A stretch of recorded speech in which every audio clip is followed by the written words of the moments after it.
This boy has some serious mental health issues, and no matter how much his mother looks after him, he always finds a new way to hurt himself. He's obsessed with the idea that if he endures enough pain, he'll unlock some unique skill or something, which is obviously wrong. Don't even think about trying anything like that at home. Seriously, I'm not joking. So it's no surprise that when he grows up with this crazy belief, he ends up in a mental hospital with all kinds of other freaks. Every one of them is obsessed with something insane and acts accordingly, making life miserable for the medical staff. Our guy is the craziest of them all, so he gets placed in a special room for the most unhinged patients. That's where he meets one particular guy who enjoys inflicting pain on others. One day, our MC Fan and his bro Jang come up with a genius idea to wrap Fan in wires and connect him to electricity. He gets fried like a chicken. Luckily, an ambulance arrives in time and takes both of them away. The doctor works his ass off to save Fan, non-stop cursing this lunatic who keeps coming back to the hospital again and again. Somehow, the surgery is successful, and Fan's condition stabilizes. The doctor finally leaves to rest, but Jang takes this chance to sneak back in. When Fan asks him to help him once again, Jang stabs him with dozens of needles, using his so-called universal method.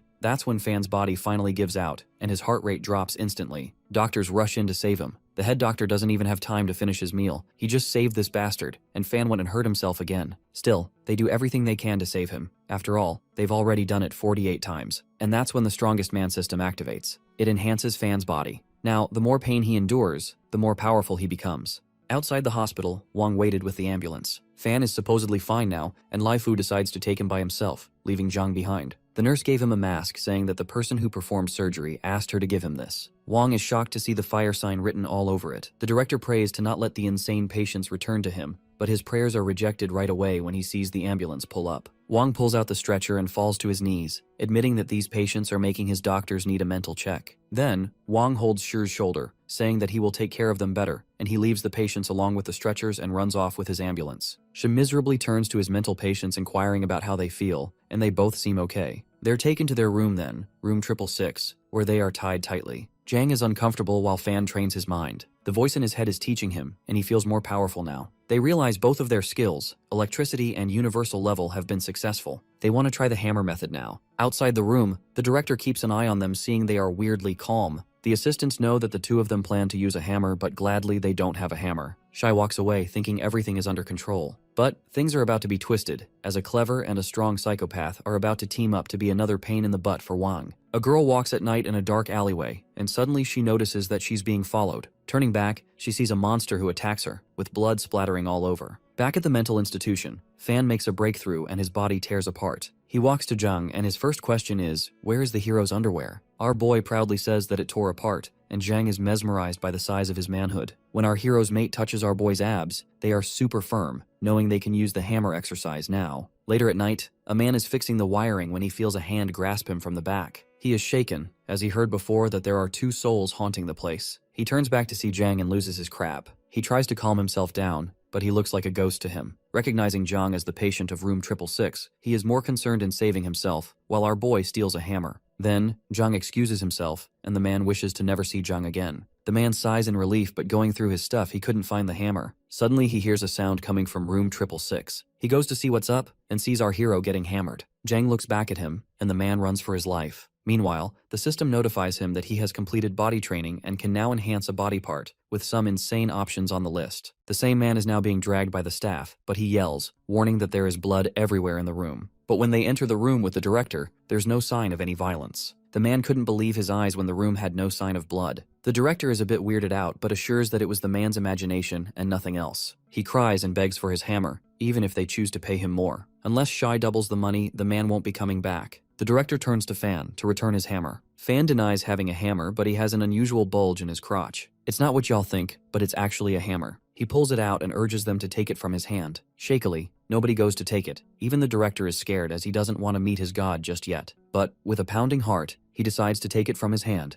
and the staff thinks of Shi as their savior. He hands over the hammer to the man, but the man notices that the director is sweating heavily. Later at night, the news reports indicate the monsters to be a trouble, and the Elite Four are sending help. Two insane men in the mental institution claim the reporter to be the wife and daughter of them. They hug each other, crying upon discovering the delusion that they are related. The news reporter also informs that Li Shan is being recruited, and Jang wonders if Fan knows her. Our hero thinks it's his girlfriend, which even makes his mate doubt. Then, breaking news surfaces, where civilians are urged to stay at home, as a monster has been seen in the streets. On the other hand, Xiang Ying is confident that they will kill the dog-type monster in no time. her squad decides to do it as a secret mission. They're sure that they can take the monster down, and people along with the government will praise them for it. The news channel indicates the date being 29th of February, but Jang differs, thinking it's 7th March today. Fan wonders if his watch is wrong, but Jang insists that he's got a luxury watch. Another insane man walks in, saying he'll fix his watch since he bought it from his place. He instantly fixes the watch and Jang thanks him. Later, Jang cries because he thinks he got scammed as the watch broke. Our boy hands him some coca to make him feel better, while he admits that the girl in his mind is talking again. She told him that he can open the imagined world now. The world's time has stopped, and now will only work again when he is done with his mission in the imagined world. His mission is to help the heirs of the founder of Qian Cui Bai Lian Zhengjing to stop being bullied at school, and his mission target is Yang. He holds his consciousness in front of a mirror in a lavish room. Being a man, his initial thought is to explore because he thought he was a girl, but he gets stopped midway as his mom enters his room. He realizes it's a boy dressed up like a girl. His name's Yang. Later, he dresses up and sits with his mom for breakfast. She assures him to not worry about school. As she's guiding him over how to focus, he pours the whole milk in his bowl and eats the entire thing, calling it a delicious soup. His mom is left shaken. He walks outside, observing how peaceful everything is. Yang's mom told him to go to school. He steps in the bus and sees a girl struggling, so he gives up his seat for her. Then, Yang's classmate Zhang Hao steps in the bus. He gets angry as he realizes that Yang didn't keep the seat for Jang. Despite threatening him to beat up, Yang doesn't budge, which creeps out Zhang. The girl says that he gave up his seat for her, which makes Jang mad, and he's about to beat up our boy. Suddenly, a man shows up with a butchering knife, threatening he will kill everyone. He is about to attack the girl, but our boy heroically stops the knife with his hand. He confronts the monk, why he wants to kill everyone, but the monk yells at him to let go of the knife, and our boy bravely orders him to let go of it first. The man gets scared and lets the knife loose. Then, with a heavy voice, our guy urges him to answer his question. The ambulance and the police have arrived, and the man is scared of our boy approaching him. He begs and pleads with him to stay away from him. Meanwhile, Jang, the bull boy, is now scared when Yang approaches him. They reintroduce and shake hands, where Yang's hand is sticky with blood. The nurse wraps his bandage, admiring how strong Yang is, because anyone else would be screaming with this open wound. He admits that he takes pain as a way of training, and his mind being strong is enough for him to keep any pain away from him.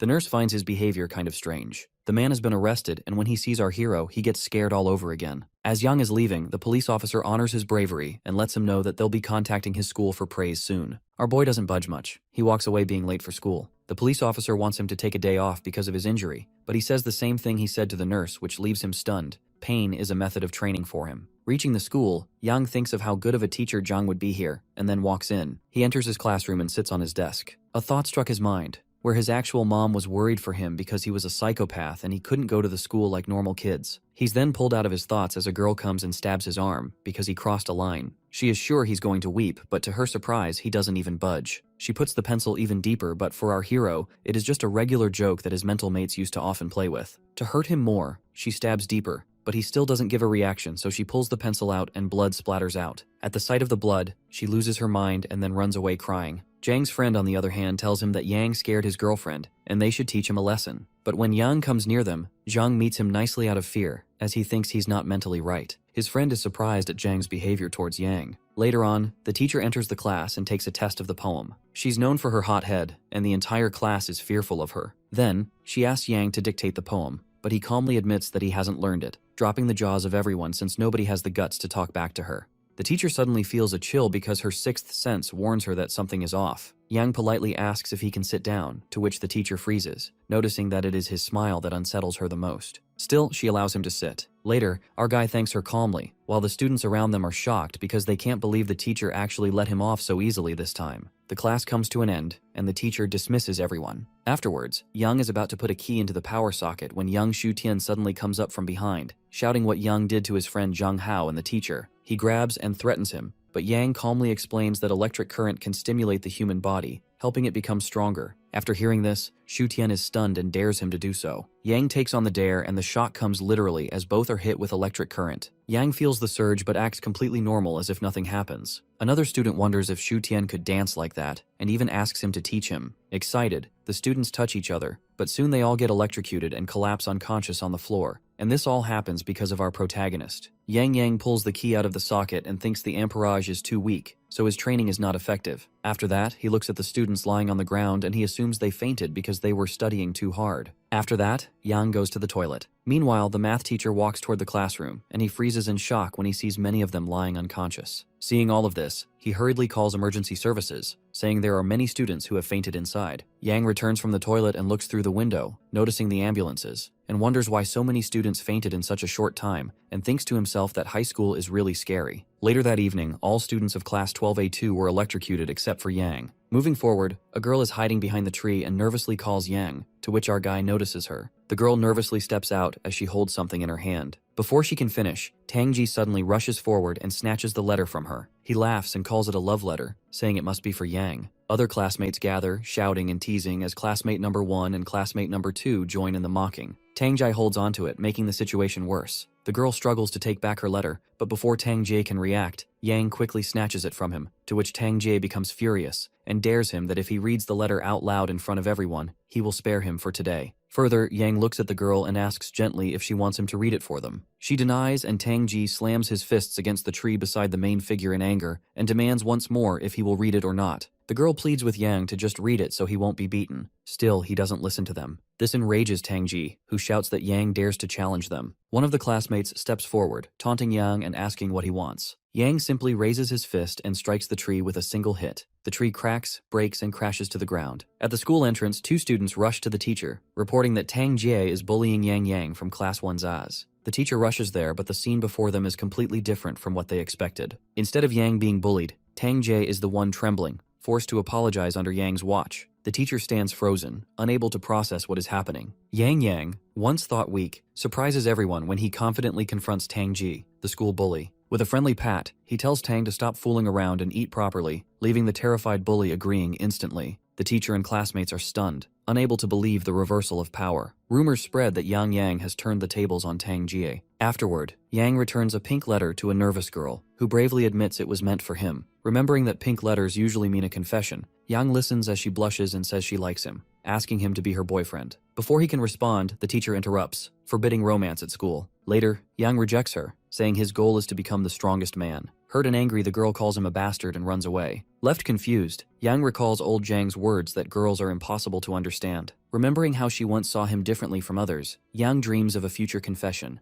but now he himself rejects her. His first love ends before it begins. While the nurses bicker about students' bad habits these days, they went on to cut the hero's clothes off. Hearing that, Jang exclaims over his expensive Armani suit being cut off. The nurse snaps at him, saying that he needs to hold back over his behavior, or he'll be dead soon. At the same time, the injured students groan from their beds. One recalls that the doctor said they were all electrocuted. A student insists he never touched any electrical source, to which another speaks up, remembering that Zhang Hao had touched Yang Shutian right before collapsing. Soon, more voices agree, saying the same thing happened to them, and they only fainted after coming into contact with Yang Shutian. After hearing all of this, Yang Shutian explodes in frustration, telling everyone to stop blaming him. Further, he recalls how he only tapped Yang on the shoulder. Later, Shutian suddenly said Yang wanted to stick a key into the socket, and also Shu admitted he never thought that Yang would actually go through with it. The others piece it together quickly that the real reason for the electrocution was Yang putting the key into the socket, to which Shutian confirms it was all because of him. Now confusion spreads, and some students start looking around and realize that Yang isn't even among them. Shutian confidently suggests that he must be lying in the emergency room by now. Then, someone wonders aloud if Yang might already be dead. Even though Yang often acted strange and came across as queer to them, he wasn't unbearable. In fact, some of them recall how he would often share snacks with the class.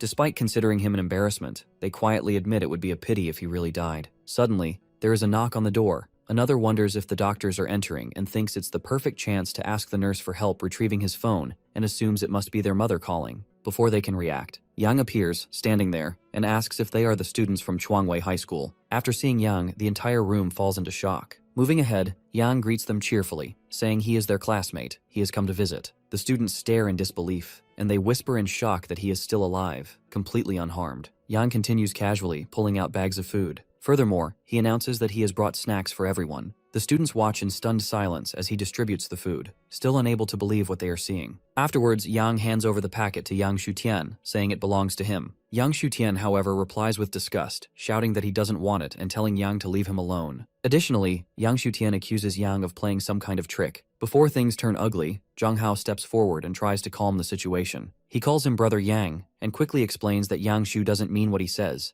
Instead, he politely asks Yang to share the food with the rest of them and thanks him with genuine respect. Yang Shu stares at Jang Hao in disbelief and shouts that Jang must have lost his mind for showing such respect to our guy. Just then, one of the students checks their group chat, and the mood changes instantly. A new message has been sent in the private group of the school's top bosses. The video reveals Yang standing fearlessly against Tang Ji, forcing the bully to admit his mistakes. Even Yang Shutian, who just mocked Yang, can't stop himself from shaking. Finally, with his pride swallowed, he forces a nervous smile and thanks Yang for coming to see them in the hospital, even admitting how thoughtful it was of him to bring snacks. A man is about to jump off as he recalls his wife's cold voice echoing in his ears, telling him to stop wasting her time and to just sign the divorce papers. Her words still cut like knives, telling him he wouldn't live much longer anyway. Not only had they been married for over 10 years, loved her and built a life together, but now all he could feel was betrayal and emptiness. Then he jumps off. Suddenly, everyone notices movement outside, and their faces turn pale as they realize a man is falling from the top of the building. In that instant, Yang reacts and stretches out his arm through the open window, grabs the falling man's wrist with one hand and pulls him upward with strength. Using his other arm and shoulder for support, he drags the man safely back into the hospital room. Later, Yang looks at the man he has just saved and asks why he tried to end his life, to which the man explains his pain that he is suffering from a terminal illness and believes he will die soon. In addition, he confesses that his wife has been unfaithful, bringing another man to him and forcing him to sign divorce papers after more than 10 years of marriage. Yang pats him gently on his head and tells him what the principal once said,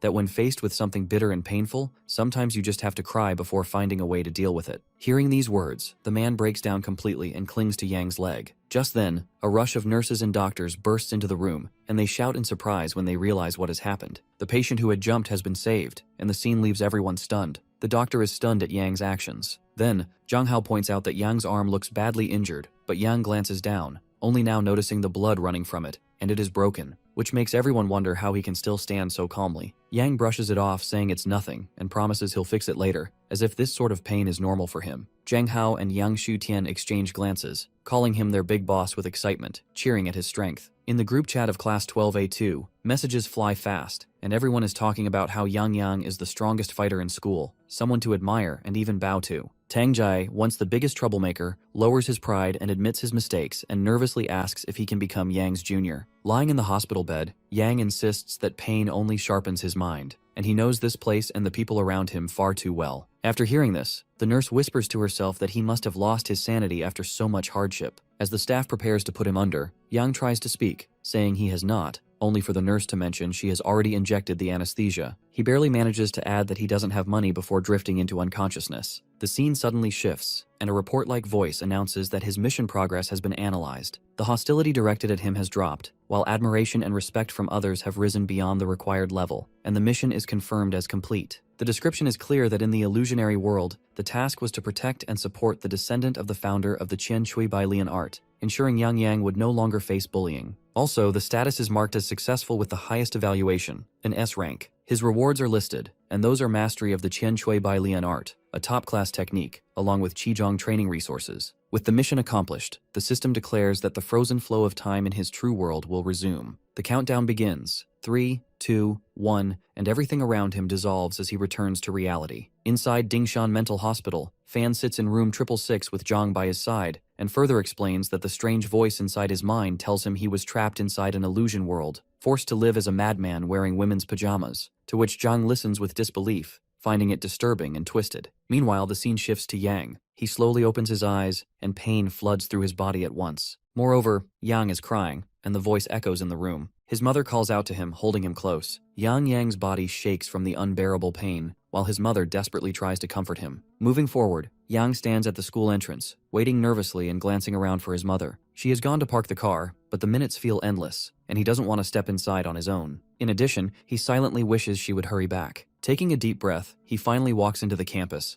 but as soon as he enters, Yang becomes shocked, as his classmates, even the ones who used to mock or bully him, are all there, lined up and watching him. A voice from the school reporter echoes across the yard, and they are announcing a special story about Yang from Class 12A2, calling him the student who has bravely stood up to the gangs without flinching. They speak of him like a model student, someone others should admire. Yang's face grows pale from the sudden attention. Students crowd closer, praising him and cheering his name. The girl even confesses admiration, saying how brave he is and how unworthy she feels compared to him. In Mianhai City, the headquarters of the Special Force holds a tense meeting. Liu He stands in shock as he hears the news that the cursed creations are showing signs of increased intelligence, to which he wonders if this can really be true. Lin Taoming feels restless and thinks that if these creatures are truly becoming smarter, humanity would not even have a chance to survive. Moreover, he wonders why they are sitting there instead of preparing for their last moments. Shinsong wonders what the future will hold if the cursed creations really continue to grow in intelligence. At that moment, the leader brings clarity and further explains that there is no need to imagine possibilities, because the research team has already confirmed the matter. Additionally, he reflects on the danger, noting that if cursed creations of equal level become more intelligent, fighters will struggle to defeat them. This thought leads everyone to realize that the entire city will be in danger if the threat keeps rising, and also the force members are already on alert, yet many begin to wonder whether the lower-level fighters can even handle such a crisis. Lin Taoming feels hopeless and thinks that they could either die from exhaustion or be killed by the creations. Plus, he suggests that perhaps all they can do is return to their homes and prepare for the worst. Despite this despair, the leader of the Mianhai City Special Force, known as Cyclop, steps forward and tells Lin Tao with anger that as the strongest fighter in the city, he believes that survival now depends on whether stronger warriors will rise to face the challenge. Everyone sings the birthday song for the president. Also, the master feels glad, sharing how happy he is to celebrate his birthday this time. People cheer, saying the moment is wonderful and praising the president as the best. Plus, they urge him to make a wish, to which he hopes only for a peaceful day. Suddenly, news arrives that the patients in room 666 are causing chaos and influencing others, to which the president struggles with the thought of using a forbidden method, but reminds himself that a president cannot do that. Lin Fen, Jang, and others lift up papers showing drawings that look like 2 eggs and a sausage. Someone wonders if the small circle is a quail egg, noticing similar shapes as well. Lin and Jang refuse these choices, saying they do not want them.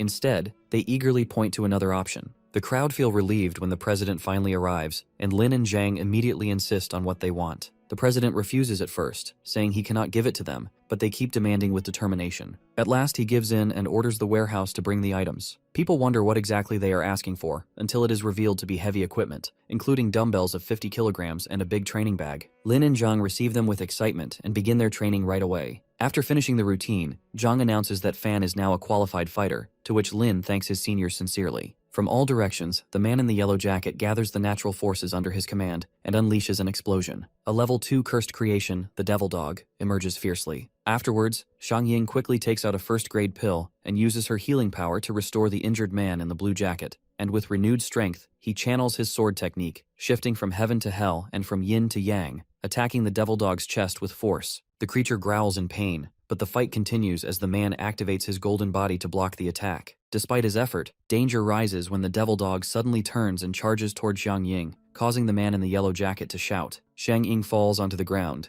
and also blood comes from her mouth. Indeed, it becomes clear that the creature's first target is the healer. Seeing the danger, the man in the yellow jacket realizes how tough this beast is and calls for Xiang Ying to be taken away. He quickly gathers energy and shapes it into lightning charms for defense. Meanwhile, the man in the blue jacket takes the attack in order to shield the yellow-jacketed fighter and urges the others to escape while they can. With urgency, the man in yellow turns to Xiang Ying, asking if she is able to move, and begs her to rise quickly, promising to hold the monster back long enough for her to get away. The man in the yellow jacket attacks the Devil Dog with his sword. At the same time, Xiang Ying takes a second-grade pill and begins restoring her strength, focusing on her healing power. The battle grows intense as the yellow-jacketed fighter struggles beneath the crushing weight of the beast's claws, calling out to Xiang Ying in desperation. He gathers all his strength and uses an old power from his ancestors, releasing an attack meant to destroy demons. A loud blast follows, and the Devil Dog roars in pain, stumbling from the force. Jang lies in the garden, staring at the ground and counting the ants moving around. Suddenly, a system congratulates the main character for gaining the Qi training technique at the mortal level, a method that strengthens the body by drawing energy from the sky and the earth. Calling out to Fan, Jang notices one of the ants and wonders if it looks like it is crying. After that, he glances at Fan again and asks if something is wrong with him.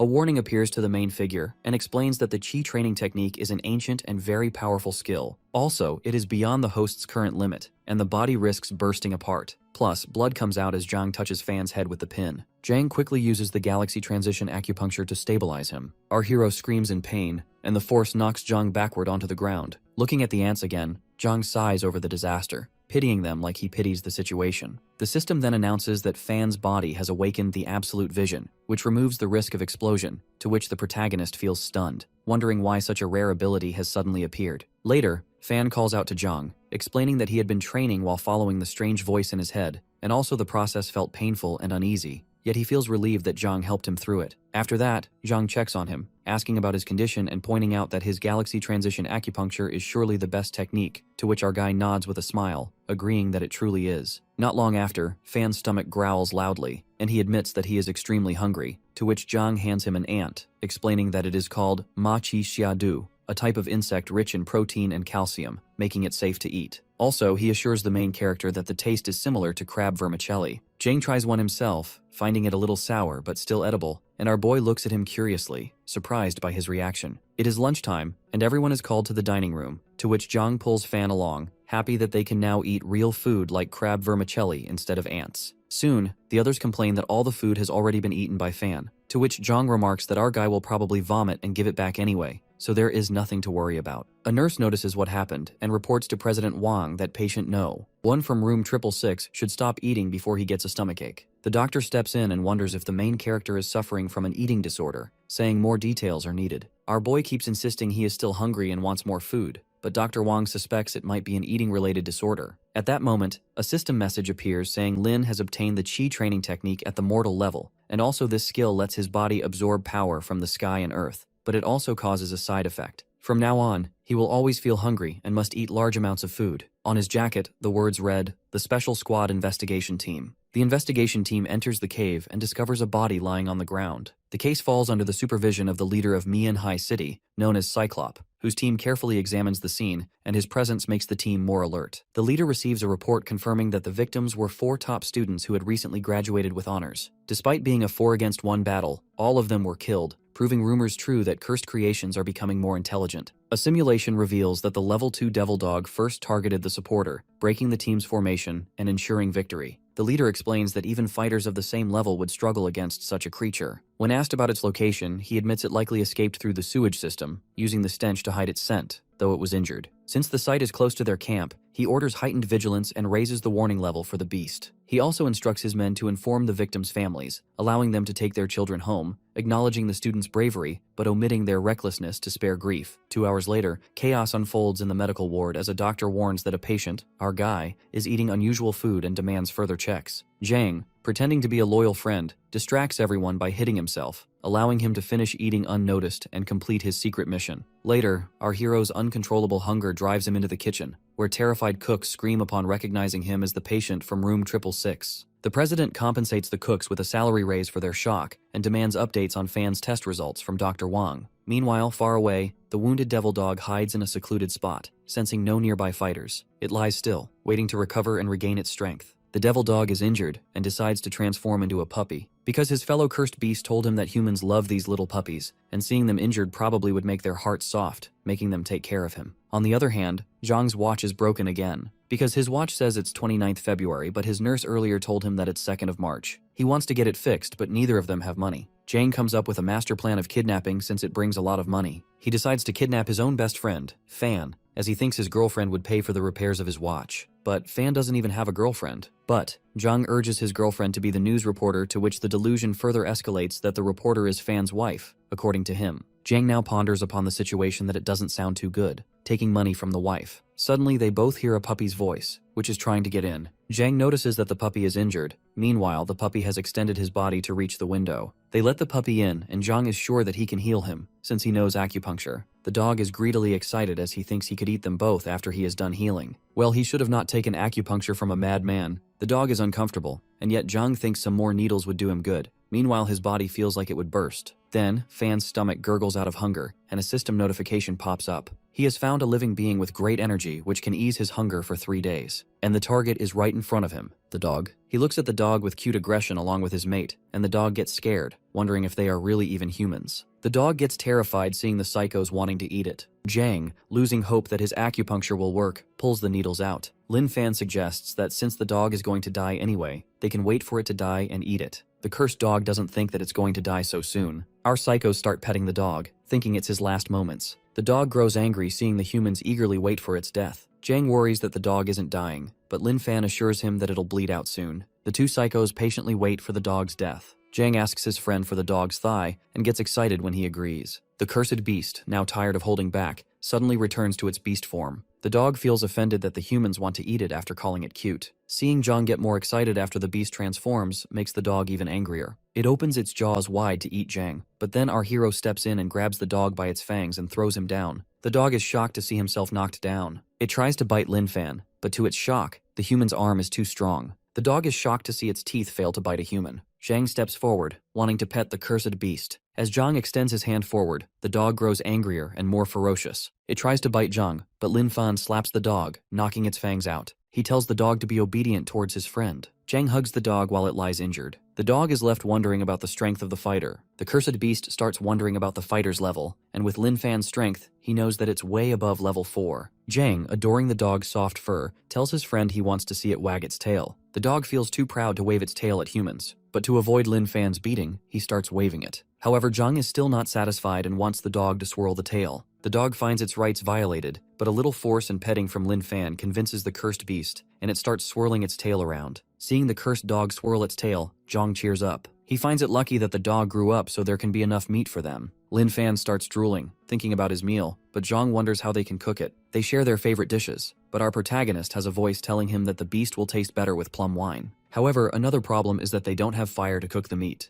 The dog sighs in relief, thinking its life will be saved, but then Lin Fan asks if they can use electricity. Old man Jang quickly says yes and tells his friend that he smelled really good during his electricity training. Seeing the humans talk about electricity and cooking a dog, the cursed beast starts wondering what kind of psycho world he has ended up in. The dog starts screaming as Lin Fan lifts it up. Electricity courses through our hero and the cursed beast. Jang gets excited at the sight of his food being cooked. The other patients see bright light coming through Lin Fan's window and think they're having a party. The electricity spreads through the dog's body, and our psychos start to smell the meat grilling. The dog curses its captives but slowly loses life and moves to heaven. After the dog is fully cooked, Lin Fan and Jang check if the meat is cooked properly. They cut its skin off and start drooling at its smell. While they enjoy their delicious dinner, the nurse Lu Jiang visits their floor to check on the electricity outage. He visits the room his colleagues told him to check, wondering if it's special. As he opens the door, the light shines upon our psychos holding the beast's head. Lu Jiang gets terrified and starts sweating. He quickly shuts the door off and runs away screaming for help. Later, the nurse complains to the president, still terrified and sweating. The president sees the breaker fixed, and then the psychos greet him. He turns to his patients and shockingly finds a dog fur mat lying on the floor. Ran grabs a piece of fur, and to his surprise, he notices the level of the cursed beast's energy. He asks the patients what they did, but our psychos claim that they've been asleep all that time. The nurse complains that he was sure he saw them eat ahead. The president grows angry and asks Lin Fan to show what he's hiding under the blanket. Lin Fan puts the blanket away and shocks everyone with his chest glowing. However, the light was only a torch. He hands it over to the president, and when Ran asks about the fur, they both refuse to answer and go to sleep. The president sighs in frustration, feeling that the hospital has exhausted him too much. After he turns the lights off and leaves, our psychos get back up, and our hero asks his friend how the president always knows when he hides his stuff but not Jang's needles. The old man Jang flexes his hair and tells his friend that's where he hides the needles, making Lin Fan consider growing his hair out too. The system congratulates our protagonist for consuming the level 2 cursed beast and increasing his stats by 20 points. Meanwhile, Cyclops looks out to the city skyline, furious at the cursed beast for hurting so many humans. He suddenly receives a call from Ran informing him about the patients killing the beast he has been chasing. Cyclops refuses to believe the president, thinking he's just making up stories. But the president asks him to visit and hangs up the call. So Cyclops opens the window and leaps out to meet the old man Ran. Meanwhile, Lu Jian sneaks through the hospital, looking for the skull to support his claim. He turns around the corner and sees the skull lying around. However, he didn't expect it to be that big. Something suddenly shifts his attention. He turns around and turns back to the skull and finds it moved a little. Lu Jian starts trembling, but then suddenly, something hits him and knocks him out. The president traces the cursed beast's movement as found in CCTV and reaches a pothole. The skull of the cursed dog chases him from behind. As he turns around, he sees Cyclops holding the skull. Cyclops asks Ran how the level 2 beast could die but doesn't trust his words. He refuses to believe that 2 ordinary people can beat a cursed beast. However, the president assures him that the psychos are no ordinary people and hands him over a file. Cyclops reads the diary and is shocked to know that our protagonist has tried to kill himself but never succeeded, and instead got stronger. He now believes that the psychos killed the cursed beast, but wonders how. The president tells him he doesn't know, and Cyclops' shock grows even more when he learns that the psychos ate the cursed beast. Now realizing the talent of the 2 patients, Cyclops wants to see them. The next morning, our psychos start a staring contest. However, after looking at the sky for a little while, Jang's eyes get tired, and he asks his friend to blink. So Lin Fan blinks to let his friend win, and Jang cheers in excitement. Cyclops is surprised to see our hero stare at the sun directly without it destroying his eyes. If the patient has any talent, Cyclops asks the president to leave Lin Fan to him, and the president gets excited. Cyclops tries to convince the president, but he needs no convincing. Heiran jumps in excitement and offers Jang along with Lin Fan for as long as he wants. However, the only condition is that he can't return the psychos, and the hospital will not be responsible for any accidents. Cyclops thinks that the president is worried about the patients getting hurt, and assures him that they'll be fine. But deep down, the president worries for his staff. Cyclops further adds that the cursed beasts in the city are increasing, and he needs more fighters. He worries that the beasts are evolving and getting intelligent to the point where they've started hiding among humans as pets. The president worries about humanity, but the fighter assures him that he'll defend his city no matter what. However, there's still a limit to a fighter's power, which is why Cyclops needs more of them. Cyclops walks up to the two psychos and asks them how they could kill and eat a level 2 cursed beast. Our hero and his friend tell him that they didn't do anything and the dog killed itself. Cyclops charges his fist and tries to scare Lin Fan, but to his surprise, our hero doesn't even flinch. However, he thinks that the psycho can only reach level 3. Jang tells his friend that the man seems to want to train him. They both start blushing, but Lin Fan rejects Cyclops, saying he doesn't suit him because he's missing an eye. Jang excitedly presents himself and offers to help Cyclops heal his eye so he can train Lin Fan. Cyclops thinks that they're talking about their suicide attempts, but Jang tells him his friend is already strong and he only needs to level up, which is why they need to heal his eye. Lin Fan praises his friend's acupuncture technique and tries to convince Cyclops to take it. Jang starts circling around the fighter, trying to convince him. Cyclops thinks about how not even the top doctors could fix his eye, but he decides to do it anyway, thinking he's too strong to be hurt by needles. A few needles in, and Cyclops starts feeling something strange. Jang excitedly continues to add more needles, naming each technique. He sings praises of his years-long research, and his friend confirms his skills. Cyclops starts feeling a little numb, which he likes. He didn't activate his protective layer, thinking it was just a joke, but then it started stinging him a little. After the last needle, he feels something penetrating into his brain and suddenly passes out. Lin Fan stops Cyclops from falling. Jang feels upset that his new technique didn't work, and eager to try his new modifications, he asks his friend to try it. Lin Fan agrees, but even after a second attempt, he passes out, leaving Jang to wonder what could be the problem. Jang starts looking around to see someone to perform another experiment on, and a moment later, he too passes out with needles poked into his brain. The president walks up to the three and wonders how Jang could hide the needles all those years. He's surprised to see a national-level fighter beaten by the psychos. Meanwhile, the Huatian hospital receives a call, and the staff gets terrified hearing the special ringtone. Heiran tells the hospital to send in 2 ambulances because they have 3 injured people. The ambulances quickly arrive and take away the patients in a hurry. However, seeing the bandage over one driver's eye makes the staff worry, but the driver assures them that he can drive, and the ambulances leave. Meanwhile, at the Huatian hospital, Lee is annoyed to be receiving the psychos again. He thinks about killing the patients as an accident, and slaps himself for thinking something so cruel. Lee gets frustrated and calls Heiran in anger. He screams at the president for sending the psychos again along with another patient.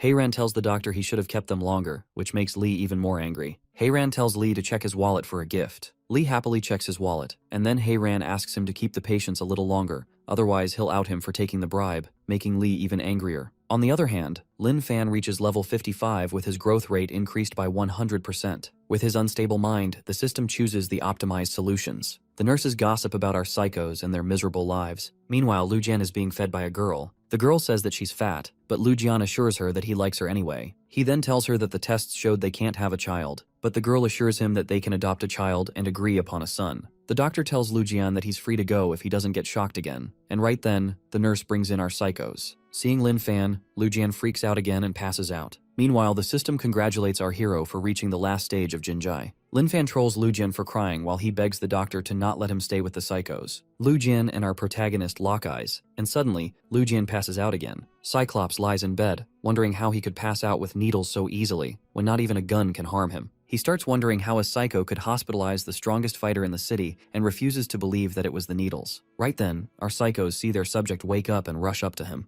Jang feels upset that his patient's eye didn't heal and thinks he can fix it with one more try. Cyclops tells Jang to try once more, and the psycho's eyes light up in excitement. He takes the needles out of his hair and prepares to try it once more. However, a moment later, Cyclops passes out again, and the nurses hurry him to the operation room. Lin Fan assures his friend that he'll get it next time. Cyclops, back in his room, is surprised that the needles knocked him unconscious. He refuses to believe it because not even a level 9 beast could knock him out. Jang walks up to him and apologizes for not doing it properly. He asks Cyclops to let him try once more, and his eyes light up in joy when the one-eyed fighter agrees. The only reason Cyclops agreed is to confirm that it's the needles that knock him out, because he refuses to let his pride as a hero break. Jang takes the needles out once again, and the nurses have to rush Cyclops to the emergency room once more. Jang feels upset, but his friend assures him that his patient will survive. Cyclops returns to his room again, but his one leg is temporarily paralyzed. He refuses to believe that a psycho could paralyze him. Jang worries that he doesn't trust him anymore, but Lin Fan assures him that Cyclops trusts him like he does. However, our national fighter grows frustrated and gets angry at the psychos now. Fan and his friend taste their drinks and realize it's not what they thought it was. They want to buy Coke and Sprite, but they have no money. Therefore, they decide to scam Cyclops, their new target.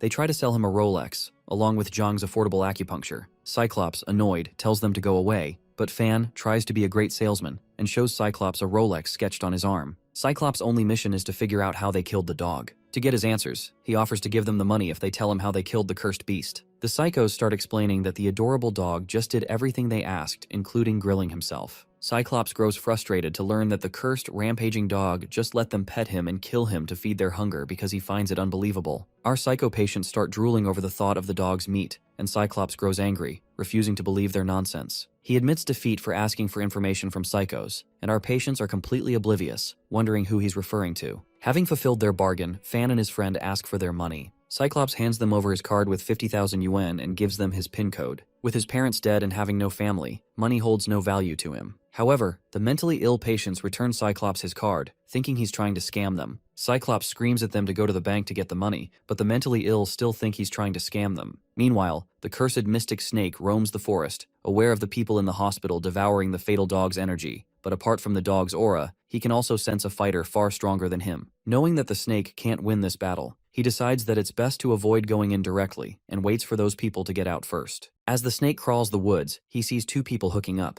Hearts pop out everywhere around him, and if it wasn't for the fighter, the snake would have turned into his original form and devoured them. As the woman continues to count her money, the snake wonders if that's the fallen woman he was told about. With the smell of human flesh, the mystic serpent grows eager to eat her. It starts to crawl towards her, hoping that it won't be recognized. The snake slowly crawls behind the woman while she counts her money. Suddenly, two boys start to pass by, and the snake notices the dog's aura on them. The woman notices the boys and calls them in to play with he. Fan and Jang, looking around for Coke and Sprite, notice the woman and walk up to her. They both ask the woman if there is any place to buy Coke and Sprite and some food from. The woman notices them holding each other's hands and gets disappointed, thinking they're gay. The psychos once again ask her about Coke and Sprite but tell her that they don't have any money. The woman notices their uniforms, and after a little thought, she realizes that they're from Tiansan Hospital. Suddenly, a past memory takes over the woman when she ran looking for her sister. She finds her sister on the floor, crying before a man as he tears down the doll that she thought was her son. Now crying from the horrible memory, the woman asks Fan and Jang about their family members. They both turn to each other and tell her that they're each other's family, and Fan's mother flew abroad.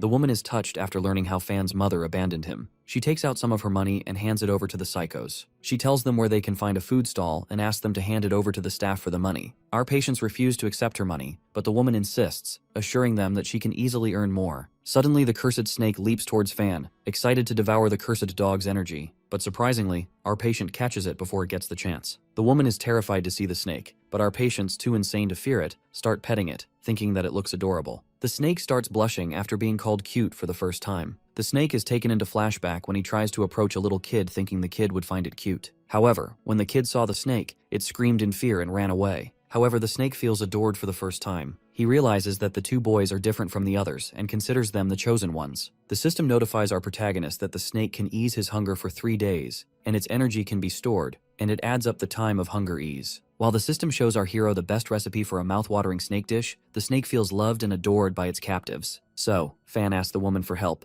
A little while later, even the neighbors catch the delicious smell as the woman cooks the snake meat covered in sauces. When Fan tries to cut the reptile with a knife, the blade shatters. He then tries to cut it with his hands. The snake celebrates, thinking that if a knife couldn't cut it, a human hand can't either. However, as our protagonist pulls the snake's head, he tears it apart easily. After the soup is fully cooked, our patients start drooling as the woman puts the pot before them. She assures them that her cooking is delicious, and her daughter loves it too. Fan and Jang invite her to eat, but she refuses because she has eaten already. Our hero and his friend take the first bite, and instantly fall in love with the delicious taste. Before leaving, Fan and his friend thank the woman for the delicious food, and tell her her daughter would be proud of her. The woman gets confused at first, but then thanks them. While walking back to the hospital, a group of fighters passes by our protagonist, and a sudden terror takes them over. The guy shrugs it off as overthinking. Seeing the beast's energy wave disappear, they think that it must have run away. Meanwhile, Cyclops talks on the phone about someone killing a cursed beast. He learns that none of the fighters killed it, but finds the idea of an ordinary person killing it impossible. Worried that the threat may be a level 2 mystic serpent, Cyclops tells his people to take care of the safety around the hospital. Right then, our patients walk in, bringing food for their roommate. As Fan opens the lunchbox, the sight of the dish makes Cyclops let out a curse that even his underlings hear. Cyclops takes the bones, and as he examines them, he realizes that they were from the level 2 mystic serpent his team had been looking for. Meanwhile, Fan and Jang start enjoying their delicious snake soup they had parceled earlier, and realizing that Cyclops doesn't want to eat it, they think about eating it all. Cyclops is surprised to know that a level 2 cursed beast with fatal venom and lightning speed is now in the patient's stomach. He asks them how they killed it, and the psychos start explaining how the snake cutely curled around their arm and let them eat it. While they praise the snake for being adorable, the cursed beast curses them for betrayal. However, Cyclops still doesn't believe them and grows aggressive listening to their unbelievable explanations and threatens to jump out of the window. The psychos see his aggressiveness and think the president was referring to that when he said psychos get aggressive. Later at night, Cyclops thinks back on how the two psychos with a weak appearance can easily kill two cursed beasts. He wonders if they're hiding their true power. Suddenly, he hears our protagonist and his friend moving around and wonders what they're up to next. Jang stands before Cyclops, ready to cure him with his upgraded technique. Now accepting that the patients may be hiding their true strength, Cyclops decides to play along to find out the truth. Jang starts to trace Cyclops' face with needles, but he struggles to see clearly in the dark. However, with the reassurances of his friend, he starts the procedure. Jang starts inserting needles in his patients' heads. Cyclops trembles in pain, feeling it stronger than before. As Jang prepares to insert the final needle, the nurse suddenly barges in, and he misses the right spot. The nurse confronts the psychos, and Cyclops, reluctant to abandon his search, screams for help. The nurse is instantly terrified at the sight of the patient, and the doctors rush Cyclops to the operation room. Meanwhile, Jang feels bad for inserting the last needle wrong, but his friend once again assures him that he'll get it next time. The hospital ties the two psycho friends to their beds, but Fan's only worry is Cyclops' health. The doctors carefully shave off Cyclops' head to not cause any more injuries. After shaving it off, they examine his head and begin the procedure. However, the moment they look down, they find their patient fully conscious, staring them dead in the eye. The doctors are taken by surprise, but they take a sigh of relief, feeling grateful that the patient woke before the operation could even begin. The other doctor is surprised to see Cyclops conscious because he had just injected the anesthetic, but seeing his vitals perfectly fine, they decide to send him back to his room. The doctor feels bad for the patient getting harmed by other psychos, so he offers to send him to a private room. Cyclops gives her a death stare for calling her a psycho, and the doctor realizes that he needs to be careful with his patients. After checking everything, the doctor examines his patient's x-ray and surprisingly finds his backbone back to normal. He then turns around to ask about his leg, but confusion takes him over seeing the empty bed. Meanwhile, Cyclops goes back to his room. As he stands before the sleeping psychopaths, he can be nothing but impressed by their ability to knock him unconscious 3 times. However impressed the leader of the special squad may be, he can never make the same mistake after what our protagonist and his crazy friend did to him. As Cyclops turns around to leave, Fan wakes up and assures him that Jang will heal him next time. Cyclops, completely speechless, walks towards the window, says his goodbye, and jumps out. The moment Cyclops jumps out, Fan starts screaming that the patient has killed himself. Meanwhile, the leader of the squad lands on the ground, leaving the pedestrian surprised. He then tells his boss on the phone that the psychopath's strength is useless if they can't communicate. The man on the phone shows disappointment and frustration for having his hopes drained. On the other hand, the hospital management calls the president, telling him that one of the patients jumped off the balcony. The president nearly lets out a happy sigh but then asks about the well-being of the patient. The president feels relieved to learn that the patient is okay and assures the management that an event like this is normal and they don't need to worry. However, the management isn't worried about the patient. The guy on the call screams at the president that his patient ran away without paying any money. The president puts the phone away and pretends to not know who the caller is. The hospital management grows angry for being ghosted and curses the old man for scamming them. Jang is sad to learn that Cyclops has left. He worries if his target's new eye will appear. Fan assures his friend that Cyclops would be fine. However, Jang feels sad and starts thinking Cyclops left without saying goodbye because of him. Fan, remembering the wrong details of the incident, assures his friend that Cyclops said goodbye, but he can't remember what else he said. Jang sighs in relief, Thinking that Cyclops must have had a reason to leave, Fan assures him that the leader will let Jang acupuncture him next time. But then, Jang notices the apples and tells his friends he wants to eat them. Fan reaches out, grabs an apple, and hands it over to his friend. As Jang tastes the apple, the sweet taste takes over his mouth, and he suggests his friend try one. Meanwhile, the vice president drives the ambulance by himself to retrieve his patients and pay his debts. At the first harbor, or Yenhei City, the fighter squad faces a cursed level 4 octopus. The squad struggles to hold their ground before this beast. They use all their fire tricks but fail to land even a scratch on the octopus. Suddenly, the octopus releases a black mist, and fear takes over the fighters. The squad recognizes the fatal fog, their faces turn pale, and they realize that the beast they're fighting is level 5, not 4. The deadly fog could end their lives just at a touch, and realizing that they have no other option, the fighters start to run for their lives. The fog continues to get thicker quickly. The fighters realize their imminent doom,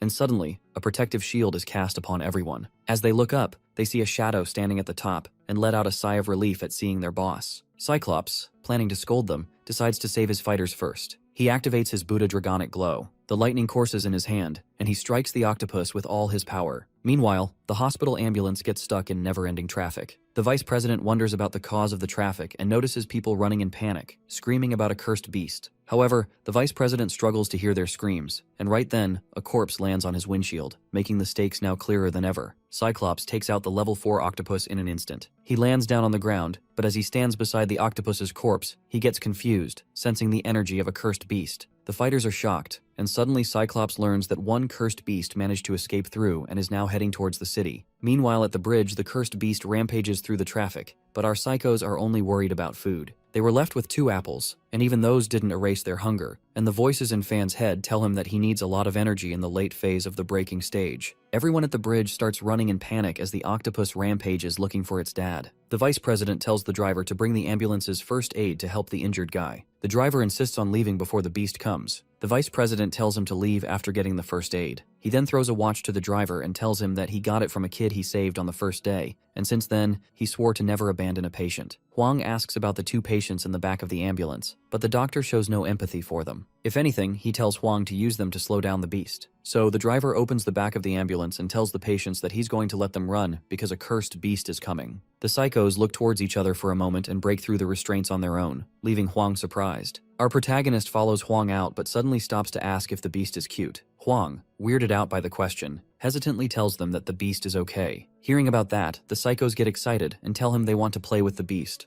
Huang starts to question the sanity of the patients. The level 8 cursed octopus continues to look for its dad, not knowing that it's going to find our protagonist waiting for it. Meanwhile, the vice president screams at the driver to get him more bandages. The cursed beast slowly gets closer to them. The injured man tells the vice president to leave him and run for his life, but the vice president stays and insists on helping his patient. At last, the octopus nears our doctor and his seriously injured patient. The octopus sees 2 humans and asks them about his dad like a lost child. Not being able to receive any answer, the octopus raises its tentacles, ready to crush them to death. The patient thanks the doctor for not abandoning him. They both get ready for their death. The octopus moves its tentacles around, and they close their eyes, accepting their deaths. But right when the octopus is about to hit them, it stops. Fan grabs the beast from its tentacles, pulls it back, and drags it down the bridge. The vice president, trembling in fear, looks up but is surprised to find the octopus gone. Right then, Huang comes running in and informs him that the ambulance can't move through the traffic, but he has spotted a car, and they have to take that to drive the patient to the hospital. The vice president is taken by surprise seeing the driver return, but Huang tells him to shut up and hurry before the beast comes back. The vice president takes offense to his tone,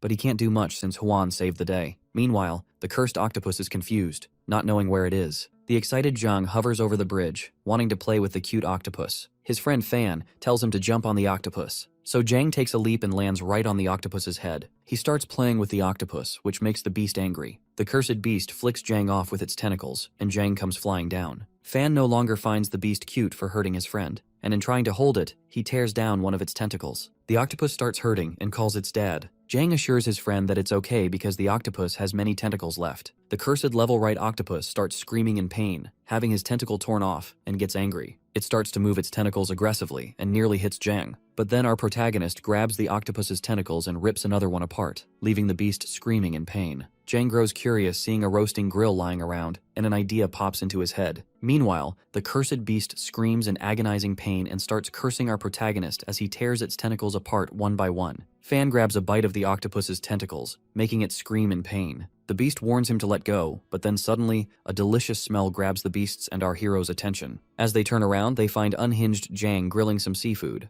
Jang continues to oil the tentacles and roast them on the grill, and the smell makes even the beast hungry, and he starts drooling. However, the octopus's hunger turns to anger when he notices that they were cooking up his tentacles. The beast screams in frustration, but our unhinged protagonist and his friend ignore him to focus on the delicious meat. Fan and his friend continue to eat the delicious octopus meat until Jang notices only one is left. Despite eating so much, both psychos start to feel sad seeing their food nearly end without easing their hunger. Having no tentacles left, the octopus cries for its remaining head. It curses the psychos and calls its dad for help. Jang notices the beast's head left last and takes a moment to think. Fan, knowing where his friend is going, agrees with his idea. They both give each other a thumbs up in agreement, and the octopus's head ends up on the grill too. As the beast's head continues to get roasted on the flames, it prepares to say goodbye to its dead. Jang oils the head while it grills and notices the octopus's huge eyes and realizes that it might still be alive and they can eat it. Fan, worried that the octopus might die without its eyes, suggests eating those too. And now, the octopus, with only its eyes left for grilling, says his goodbyes to this world. At last, the fighter squad reaches the site of the incident. However, they cannot see the cursed beast anywhere. They start searching for the beast's energy, and the scans show them underneath the bridge. The nerd shows the scans to Cyclops, but the energy wave suddenly disappears, and only our psycho friends remain asleep underneath. Cyclops gets aggressive, seeing that the two people under the bridge are the ones he never wanted to see. The scans show the last location of the energy wave,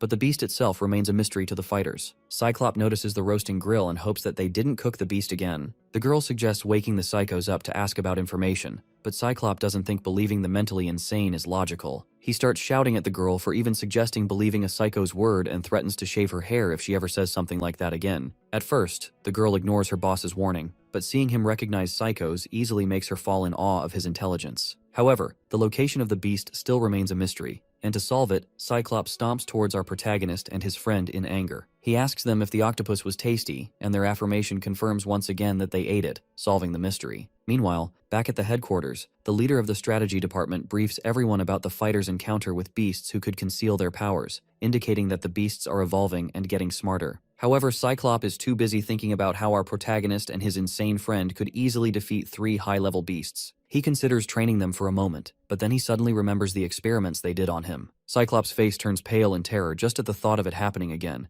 and he decides it's better to forget it. On the other hand, the leader concludes the brief and notices Cyclops' odd behavior. She confronts Cyclops, thinking that he's doubting her analysis, but our innocent leader of the squad has no idea what's going on. The strategy leader announces that the fighters of all 4 academies will have to move to Qingshan Mental Hospital to enhance their mental power in a month. She then runs her hand through Cyclops' bald head to confront any questions he may have. All the leaders start thinking that the trainees can stay at the mental hospital and join after finishing the easy trail. However, they don't dare question the top-class tactician. Everyone remains silent except for Cyclops, who thinks that a trial like that is too difficult for beginners. The other leaders are left shocked, wondering how the strongest person among them could say such a weak thing. The strategic leader thought that Cyclops would consider the trial too easy. She clarifies that the trainees' strength can be measured through battlefields, but their ability to improvise in difficult situations is important as well. Since the enemies they face are unpredictable like psychos, she thinks it's best if they train at a mental hospital before fighting in a war. While Cyclops thinks about how terrifying psychos are, all the other leaders cheer excitedly after finally being convinced. So, the strategy department's leader starts to brief on the situation. She explains that the appearances of the cursed beasts have been reduced because they're trying to divert the fighters' attention. The room is left speechless when they learn that a high IQ beast is leading the low IQ beasts. The woman further adds that an event like this has never happened, and that is a sign of impending doom. No one knows what the level of this leading cursed beast could be, and they need to gather more information. 3 days later, an ant finally reunites with the other ant, when suddenly, a hand reaches out to them, tearing them apart once again.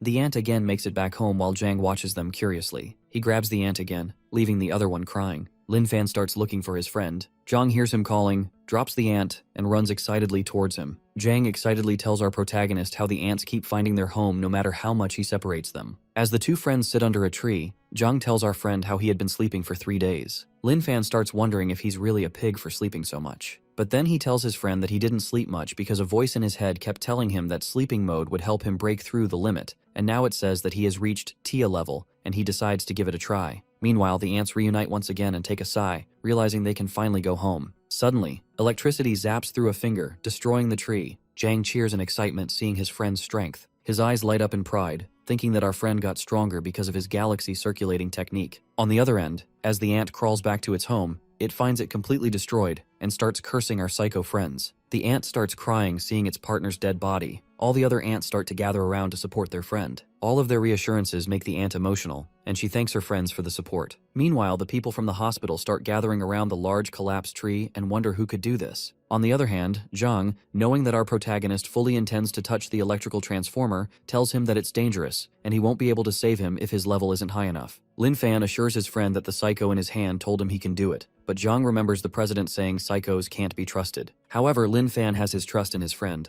After some mutual reassurances, both psychos stand under the electrical pole wondering how Lin Fan can go up. Our protagonist takes a leap and directly lands on the transformer. His friend jumps in excitement. But then, the doctor sees the scene, and his face turns pale at the patient's stupidity. Lin Fan starts absorbing the electricity. Energy flows around him like Goku charging up, and he cheers as his body charges up. The doctor calls the president to inform him about the scene, but the president, already aware, tells him the ambulance is coming. However, the doctor thinks that a coffin car would be more suitable this time. Suddenly, a bright glow lights up everything, and a huge explosion goes off, throwing our hero back on the ground. The bystanders think he's dead and stop everyone from touching Lin Fan as the electricity still courses through his body. Jang breaks through the crowd and runs towards his friend to check up on him. Lin Fan raises his hand and tells him to not come to him because he's fine, but he's tired, so he wants to sleep. As Lin Fan's hand falls back down, Jang reaches out to his friend. As their fingers touch, the electricity sends Jang flying across the field. The doctor, now amused by the scene, calls the president to see it for himself. Seeing the patient's body burn to a crisp,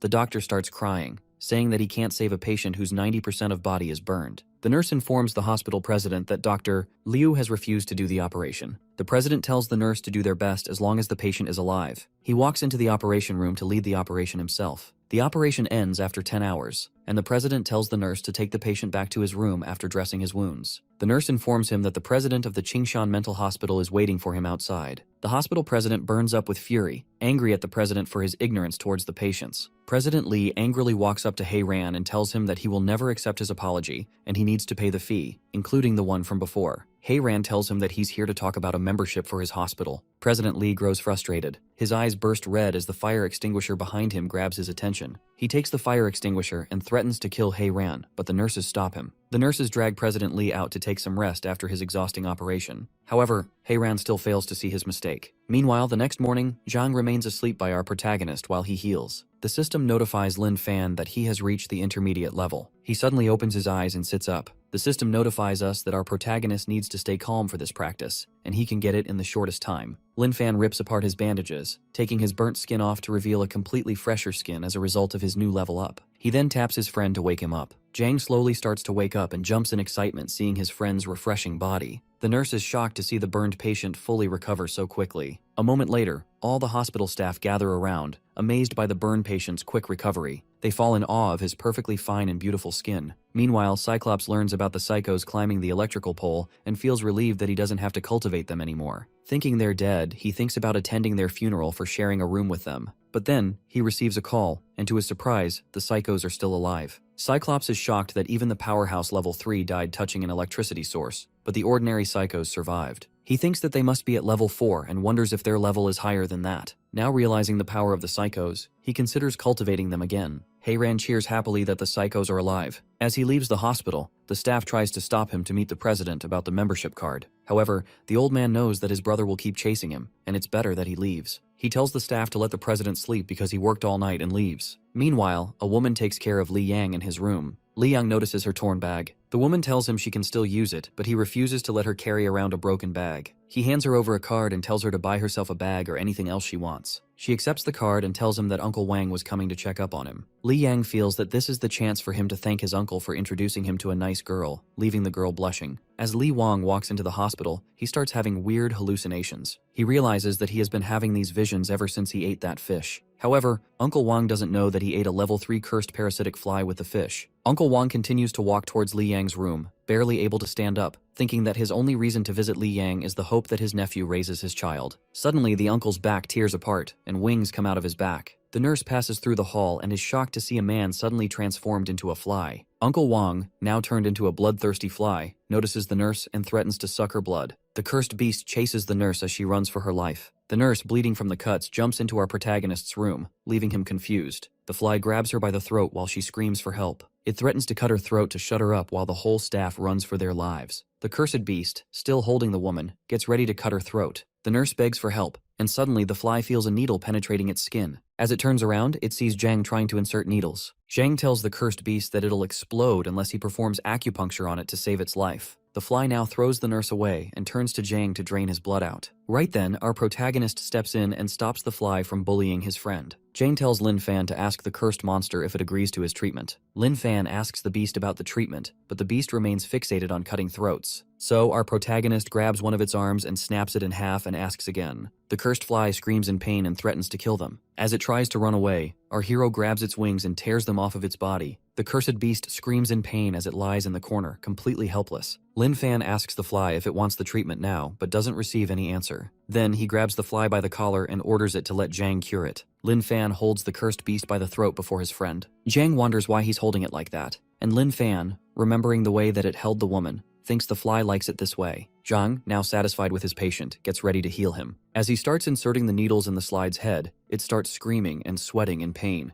Jang gets ready to insert the final needle. The cursed fly recognizes the danger of the final blow. It has never felt this fear. Suddenly, the fly speaks up to tell them it is a parasitic fly and they will kill the human if they kill it. The cursed fly thinks that the human's morality will stop them from killing it if they think they'll kill the human as well, and when they let their guard down, it can use its eggs in the humans it touched. As long as there is the food source, the fly can regain its knowledge and power and become a new parasitic fly. The fly starts to get excited, thinking that the human must be struggling to kill it. However, our patients do not share that human sentiment. Jang inserts the final needle, and the fly is left shocked, wondering why the human didn't hold back. It wonders why this one is different than the others, and as the pain takes over the body, it collapses down on the ground. Suddenly, Li Yang's girlfriend gets frozen and calls her dad. As she slowly transforms into the fly, Li Yang screams in fear. He hides behind his bed, grabs his card, and runs out from his room. He closes the door behind him, turning pale in fear. The girl starts banging on the door. The nurse passing by sees Li Yang and thinks they're doing some weird couple things. As the fly continues to bang on the door, Li Yang screams that he can forgive her for cheating, but he can't ignore her ugly face anymore. Right then, the cursed fly breaks through the door, angry at Li Yang for calling it ugly. Suddenly, the vice president steps in. He grabs Li Yang from the back and faces the cursed beast with a huge sword in his hand. Li Yang falls in awe of his savior and grabs him by his legs and offers to be his servant. However, when the incident broke through, the vice president was sleeping peacefully after a non-stop 10-hour-long surgery. He wakes up thinking he forgot something and remembers Hei Ran's offer for a membership card. The sword grabs his attention, so he takes the sword and leaves, bursting into flame, looking for Hei Ran. Except now he has to kill a cursed beast. The vice president asks them to contact the special squad to hunt the cursed beast, and the staff informs him that they have already done that. The cursed fly breaks through the door and starts hunting for Li Yang again. As the fly gets near him, President Li steps in once again and shields the boy again. The boy once again falls in awe of the president for saving him twice. The vice president takes some seals and throws them at the cursed beast. As the seals touch the beast, the flaming vines start to restrain her. Finally, the fighter squad steps in and tells everyone to escape. One of the fighters uses his golden body, while the boy from the squad uses his mindful stance sword and penetrates through the fly in an instant. The special squad starts to clean up, and as they look for the energy wave, it disappears, confirming the kill. However, the scans also saw a level 3 cursed beast that they think could be the fly's father. As they start looking for it, the system detects a high energy wave so strong that the current team can't even handle it. The squad tells everyone to protect the citizens as they wait for reinforcement. Suddenly, the fighter squad's faces turn pale as terror takes them over. A giant shadow hovers over them, and they wonder how something like that could even exist. Everyone at the hospital starts running to save their lives as a giant 3-headed monster rampages through everything. Jang suddenly stops to ask why they're running instead of helping the injured, and Lin Fan diverts his attention towards something else. The giant level 7 ancient parasitic fly stands before our protagonist and his friend, ready to take its revenge for killing it. Jang now realizes what his friend wanted him to see, and he wonders if the cursed beast is cute. 10 minutes before the level 7 cursed beast appears, Jang starts crying after his patient dies. He feels bad that he was trying to help someone but failed.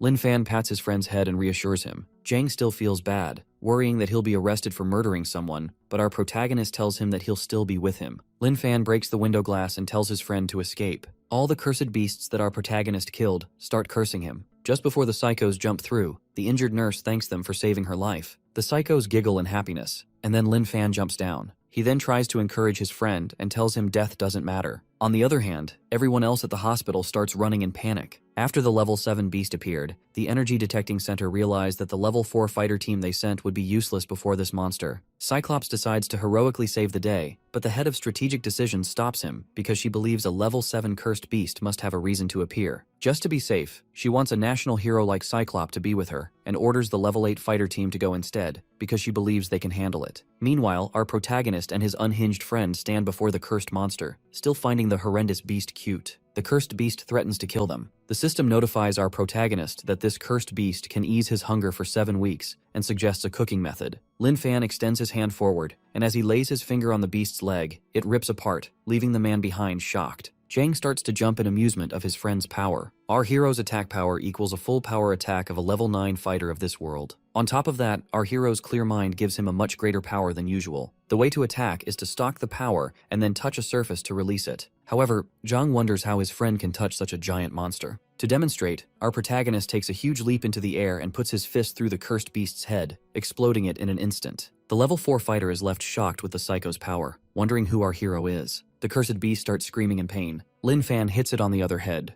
The ant strikes back, throwing him back on the ground. The ant tries to hit our hero with its pointy claws, but he keeps dodging it. Suddenly, his level 5 defense activates it, making him invincible. As the end strikes its claws, it gets confused, seeing its enemy's hard skin. Our protagonist grabs the beast's claw and rips it off with a punch. Meanwhile, Jang is worried that his friend finds the ugly fly cute and thinks about fighting for having a different idea than his friends. Our hero continues fighting the giant ant, making Jang even more worried that his friend wants to eat an ugly ant. As Lin Fan walks up to his friend, Jang tells him that he thinks the ant is ugly and asks if he thinks differently. Lin Fan throws the ant away and assures his friend that he can never think differently than him. Jang's eyes light up in happiness, seeing our protagonist agree with him again. The system tries to convince its host to consume the level 7 beast, but it fails before the power of friendship. On the other end, in a collapsed hospital building, the fighter squad tries to keep up the shield to protect the rubble from falling on them. Barely able to hold their ground, they wait for their boss to arrive. The energy monitoring system finally announces that the level 7 cursed beast has been slain and the energy wave has disappeared. Meanwhile, after refusing to eat the ant, Jang suggests continuing their escape.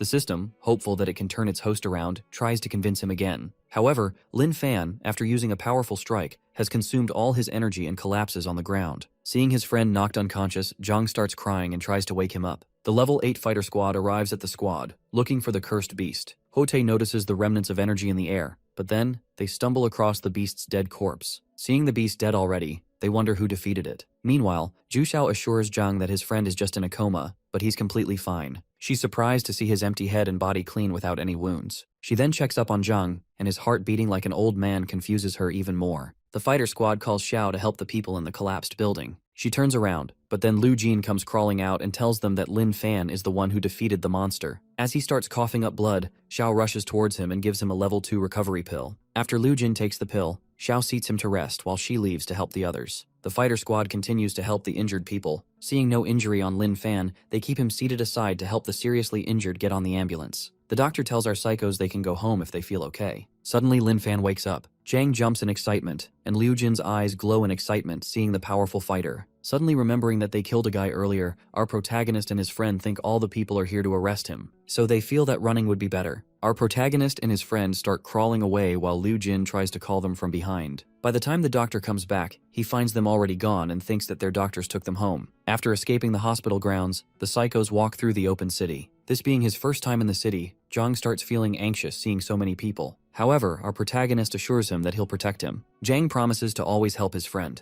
and as they dance through the city like best friends, the people around notice their mental health problems. As our protagonist and his friend take a break to rest, they talk about the delicious octopus they had grilled before. While all the other cursed animals get angry for being eaten, Uncle Wang agrees that octopuses taste good. The jealous octopus starts talking about how delicious humans taste. Meanwhile, Jang notices a van in the distance, thinking that they must be bullying people. Inside the van, a man sits pointing a gun at a rich kid, trying to blackmail his family for money. He tells the kid to talk and asks the parents for 5 million. The kid tells the kidnapper that he should increase his price because he's asking too low. The driver and the kidnapper, agreeing, yell at the parents for 500 million at their place of choice. However, they still remain amateurs. So, the kid teaches them to make a deadline and some threats to make the parents worry more. The kidnapper gives the parents a deadline till 3 and threatens to cut their son's finger if they don't comply. He also reminds them that they cannot go to the police because he will know, and their son will face the consequences. But the amateur kidnapper has no spies in the police, so he turns to the kid once again. The kid tells him that the threats are just a trick because the parents wouldn't want their kid to get hurt. Having finally learned everything about kidnapping, the kidnapper yells into the phone once again and hangs up. He starts feeling proud of himself for saying the right things, but then the kid bursts his bubble and tells him that he took so long on the phone that his call must be tracked by now. Realizing that the security will be surrounding them in 10 minutes, the kidnapper gets angry and threatens to shoot the kid. However, the nonchalant kid blames the kidnapper for talking for 47 minutes on a call. The kidnapper grows even angrier and out of control, but his getaway driver stops him, reminding him that the kid is worth a fortune. Suddenly, Jang steps into the van, interrupting the kidnapper's heart-to-heart. The angry kidnapper now turns to Jang and fires the gun. However, just as the bullet was about to hit him, our protagonist catches the bullet in his hand, saving his friend once again. Lin Fan tells his friend that he saw in the movies that the gun can hurt him really bad.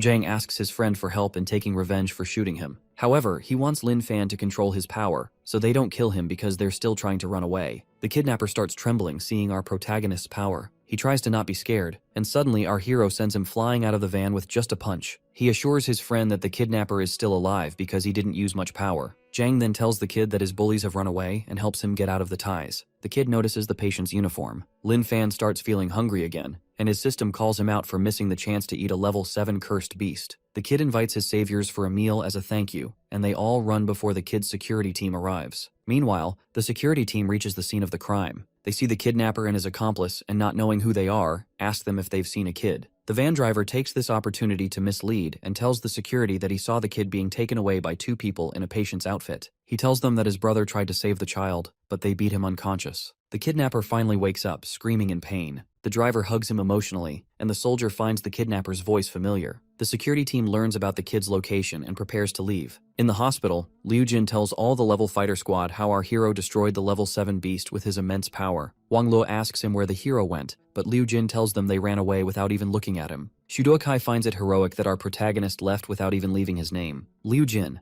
to tell everyone what the savior looked like, decides to draw him. He finishes drawing the portraits and tells his senior that he wanted to be a painter before, so his drawings are realistic. All the seniors start admiring the painting for its realism, and think it could help them find the fighters. However, only one of them sees the crooked doodles and wonders if they're seeing something different. Our protagonist, along with their new friend, goes to a 5-star restaurant. The waitresses recognize them as the escaped hospital patients and wonder if they can even pay for the food. However, the waitress recognizes their mental hospital uniforms and worries about the security of the restaurant. She advises the other waitress to not provoke them even if they don't pay the bill. Even after a full meal, our protagonist remains hungry. His system informs him that the normal food can never fill up his hunger, and he once again regrets letting go of the fly. Jang, on the other hand, feels full. The newly met friends introduce each other, and Xiaobao orders more food for Lin Fan. The waitress starts bringing in more food. The empty plates continue to pile up, but our protagonist still can't feel his hunger erasing. The waitress now grows worried that her insane guests might end up dying from eating too much, and wonders if the restaurant will have to compensate. However, Lin Fan still can't ease his hunger, and his system tells him that there's no point in eating more. So, he suggests leaving, but Jang tells him that if he isn't full, then he can't consider that Xiaobao has invited him. As our hero and his friends walk out of the restaurant, the waitress calls the police to report that 3 people are leaving without paying. Suddenly, the restaurant scans Xiaobao's face and processes the payment in an instant. The waitress gets shocked as her imagined reality breaks, and now she looks like the crazy one to the police. On their way out, Jang gets excited seeing the games in the streets, so Xiaobao decides to take them to the games. But he also wonders why mental patients would want to play games. Meanwhile, in the arcade, Jang grows tired of continuously losing to his new friend and asks Lin Fan for his help in taking revenge. Our protagonist joins in the fight, but Xiaobao continues to beat them. Xiaobao starts boasting about his video game skills and his win rate. Our hero punches through the screen and declares his win. Jang gets cheery, celebrating his revenge. Xiaobao starts thinking that Lin Fan's strength isn't that great, but he's still impressed by the way he beat the kidnapper before. Lin Fan explains that he's low on energy. Suddenly, someone fires a gun. The shot strikes Lin Fan in the head, and he falls. The security squad suddenly barges into the mall, pointing guns at our protagonist and his friend. Jang starts crying, worrying about his friend's life. He trembles in fear seeing the guns pointed at him, worried that he'll get hurt. Xiaobao tries to speak, but the guard covers his mouth. After a little struggle, Xiaobao finally yells at his security guard to not fire. However, it was too late by then. The shot had fired, nearly missing Jang by an inch. Our hero suddenly wakes up, grabs the soldier's gun, and bends it. He grabs the soldier by his throat and lifts him up. The whole squad points their guns at Lin Fan, but they start trembling, wondering why a clean headshot didn't kill him. Xiao steps into the center and orders his security to step down. He tells them that the two boys didn't hurt him. The squad puts their guns down. Xiaobao accepts the squad's fault and apologizes to Lin Fan on their behalf. He requests his new friend to forgive his people. Jang walks into the squad and calms the air. He tells his friend to forgive their new friend. Lin Fan lets the soldiers down and collapses again. The system shows the exhaustion has caused our protagonist to enter the hibernation stage. The hibernation automatically protects him from guns and knives pointed at him and will be maintained until the hibernation ends. Seeing his friend collapse once again, Zhang calls him a pig for sleeping so much. He tells Xiaobao about the time Lin Fan slept for 3 days straight and asks him to take them home. Meanwhile, Xiaobao gets debriefed about the level 7 cursed beast at Huatian Sanjia Hospital, and the witnesses say 2 masters in the picture eliminated it. Seeing the weird doodle makes Xiaobao think the beast has made them go insane. Seeing the mental patients, the driver asks if they have kidnapped him before. Xiaobao tells his people that his friends are just idiots and an investigation is not needed. On the other hand, the actual kidnapper starts beating his partner for not protecting him. Meanwhile, at the Specialty Department's monitoring center, the Level 8 squad wonders why they still haven't received any information about the heroes even after 12 hours. Huofeng wonders if he's the abnormal one for thinking that the doodles made it impossible to identify any human. But right then, the leader of the strategy department barges in angrily, stomping her feet. She fires up in anger, asking the squad how they could post such a weird drawing without her permission, and tells them the people are gossiping about them now. Liu Jian thinks that the people must be appreciating his artistic painting, but his bubble bursts when he realizes people are calling them crazy. Huofeng finally feels relieved to know that he was right. The leader starts lecturing the squad for their poor judgment. She tells them that the next 3-month holiday of the Tiangong will be cancelled, and they now have to lead the newcomer who will come to practice at the mental hospital. The whole squad feels that leading the newcomer is below their power levels. The leader yells at them that they lack general knowledge and have to lead the newcomer without a word. Liu Jian feels bad for letting their seniors down with his portrait, and that they even supported him for it. Huofeng feels good thinking the squad encouraged the junior to boost his confidence. But to his surprise, his team actually found the portrait realistic and were impressed by it. Cyclops steps in, confronting his team for the screw-up. He lectures them for their lack of common sense in posting the portrait. Huofeng once again feels good to know that it's his teammates who lack common sense. But then again, Cyclops also recognizes the portrait, and Huofeng again questions his sanity. Meanwhile, He Ran calls his brother to check up on him after the incident at the hospital. Vice President Li tells him about the damages and the people who died. He then asks about our insane protagonist and his friend, and asks He Ran if he knows anything about where to find them. He worries that the level 7 cursed beast might have eaten the mental patients. He consoles his big brother for being upset. However, both feel relieved that the annoying mental patients are now gone. President He Ran starts thinking about how good it feels to finally get rid of the mental patients who made his life hell. But then, the staff informs him that a kid has brought some mental patients in, and He Ran realizes that he celebrated too quickly. He Ran calls Vice President Li again and apologizes about the membership card request. Li tells him that he didn't mind his request. He then tells He Ran that without his 2 problematic patients, the membership card won't give him any gain. However, He Ran assures him he doesn't care about any gain and only wants to see him. He further adds that he feels bad for troubling Li, so this is his way of compensating him. Vice President Li starts feeling adored but clarifies that he's not into men. He then tells He Ran that he'll deliver his message to the president and he might help with the card. After the call ends, He Ran turns to Xiaobai and thanks him for bringing his patients back to the hospital. Xiaobai informs the president that he had his doctors do a checkup on the patients and hands him over a report. He Ran reads the reports and finds nothing abnormal except for the fact that Lin Fan's cell count is way higher than any normal person's, and Jang's bones are too different from young people's. Xiaobai adds that his doctors estimate Jang's age at 100 years old because of his bones. However, not even President He Ran knows about his real age. He feels that something is wrong with Jang because he had been in the hospital even before he was president. However, Jang still looks young because of his psyche, whereas He Ran's face has already turned wrinkly at 50. Xiaobai leaves after the meeting, making the president wonder why the kid doesn't believe him. Meanwhile, a cursed black bird informs his leader that the parasitic fly could reach its ancient form, but it was immediately killed by a human fighter. He further adds that he can sense the fly's level 7 energy, but not the human, and in order to get to the ancient form, the fly's eggs in the human's body will be eliminated. The level 9 cursed waterlord calls the fly a loser for always ruining his business. The other cursed beasts are shocked to see the waterlord speak human language after one expedition into the human world. The level 9 icy widow asks the bird if he knows about the number of fighters in Yanhei City. The bird tells them that they are often up against 3 level 8 fighters, but he has also heard about a level 9 team whose boss is a national fighter. Icy Widow believes that a level 8 human fighter can easily be compared to a level 7 cursed beast. However, she doesn't know the power of a level 9 and a national one. The king tells Icy Widow to send out a level 8 cursed beast to check the power of the level 9 squad. Icy Widow announces the mission. To obey the king's command, a level 8 King Kong steps out, beating his chest in aggression. The crow further reports that he could sense the presence of the tribe's cursed beasts on 2 human fighters, and the presence of the octopus, mystic serpent, and zombie dog have all disappeared. Icy Widow starts wondering how the tribe's presence could be on the human body, unless the tribe disguises itself. She refuses to accept that the cursed beast who hunted humans could get hunted by them. She tells the bird to take a level 4 and a level 5 beast to check on the 2 humans. Meanwhile, Jang sits beside his friend, worrying about his well-being as he sleeps for 3 days again. The president walks into the room and shows his concern about Lin Fan's health. The workers start to quickly fix everything in the room. Heiran asks Jang to take care of our protagonist and leaves the room after thanking him. With the special squad coming for training, he hopes that nothing will go wrong. At night, Cyclops informs the president that the newbie special squad will be coming here to train tomorrow. The president rejects the request at first because he thinks the risk is too high. However, with a check on his face, he instantly agrees to cooperate. He sings praises of the 2 psycho patients' strength and hands over a contract to Cyclops for a buy one get one free for our protagonist and his friend. But a mental patient has never been a part of the special squad. So, worrying that Muo Li might reject the idea, Cyclops tells Heiran that he needs to think first. The next morning, the president welcomes the Tian King team and the newbies for training. The newbies feel lucky for being led by the Tian King team, but they wonder why the team respects the hospital president so much. As the president leads the way, the newbies wonder what the training is. However, thinking that it involves ordinary psychos, they take it too lightly. The president explains that teams of 2 will be made to take care of the patients for 1 month. Whoever hurts them or is injured by them will fail and will have to take the entrance test again. At first, the trainees are shocked, but then they start celebrating,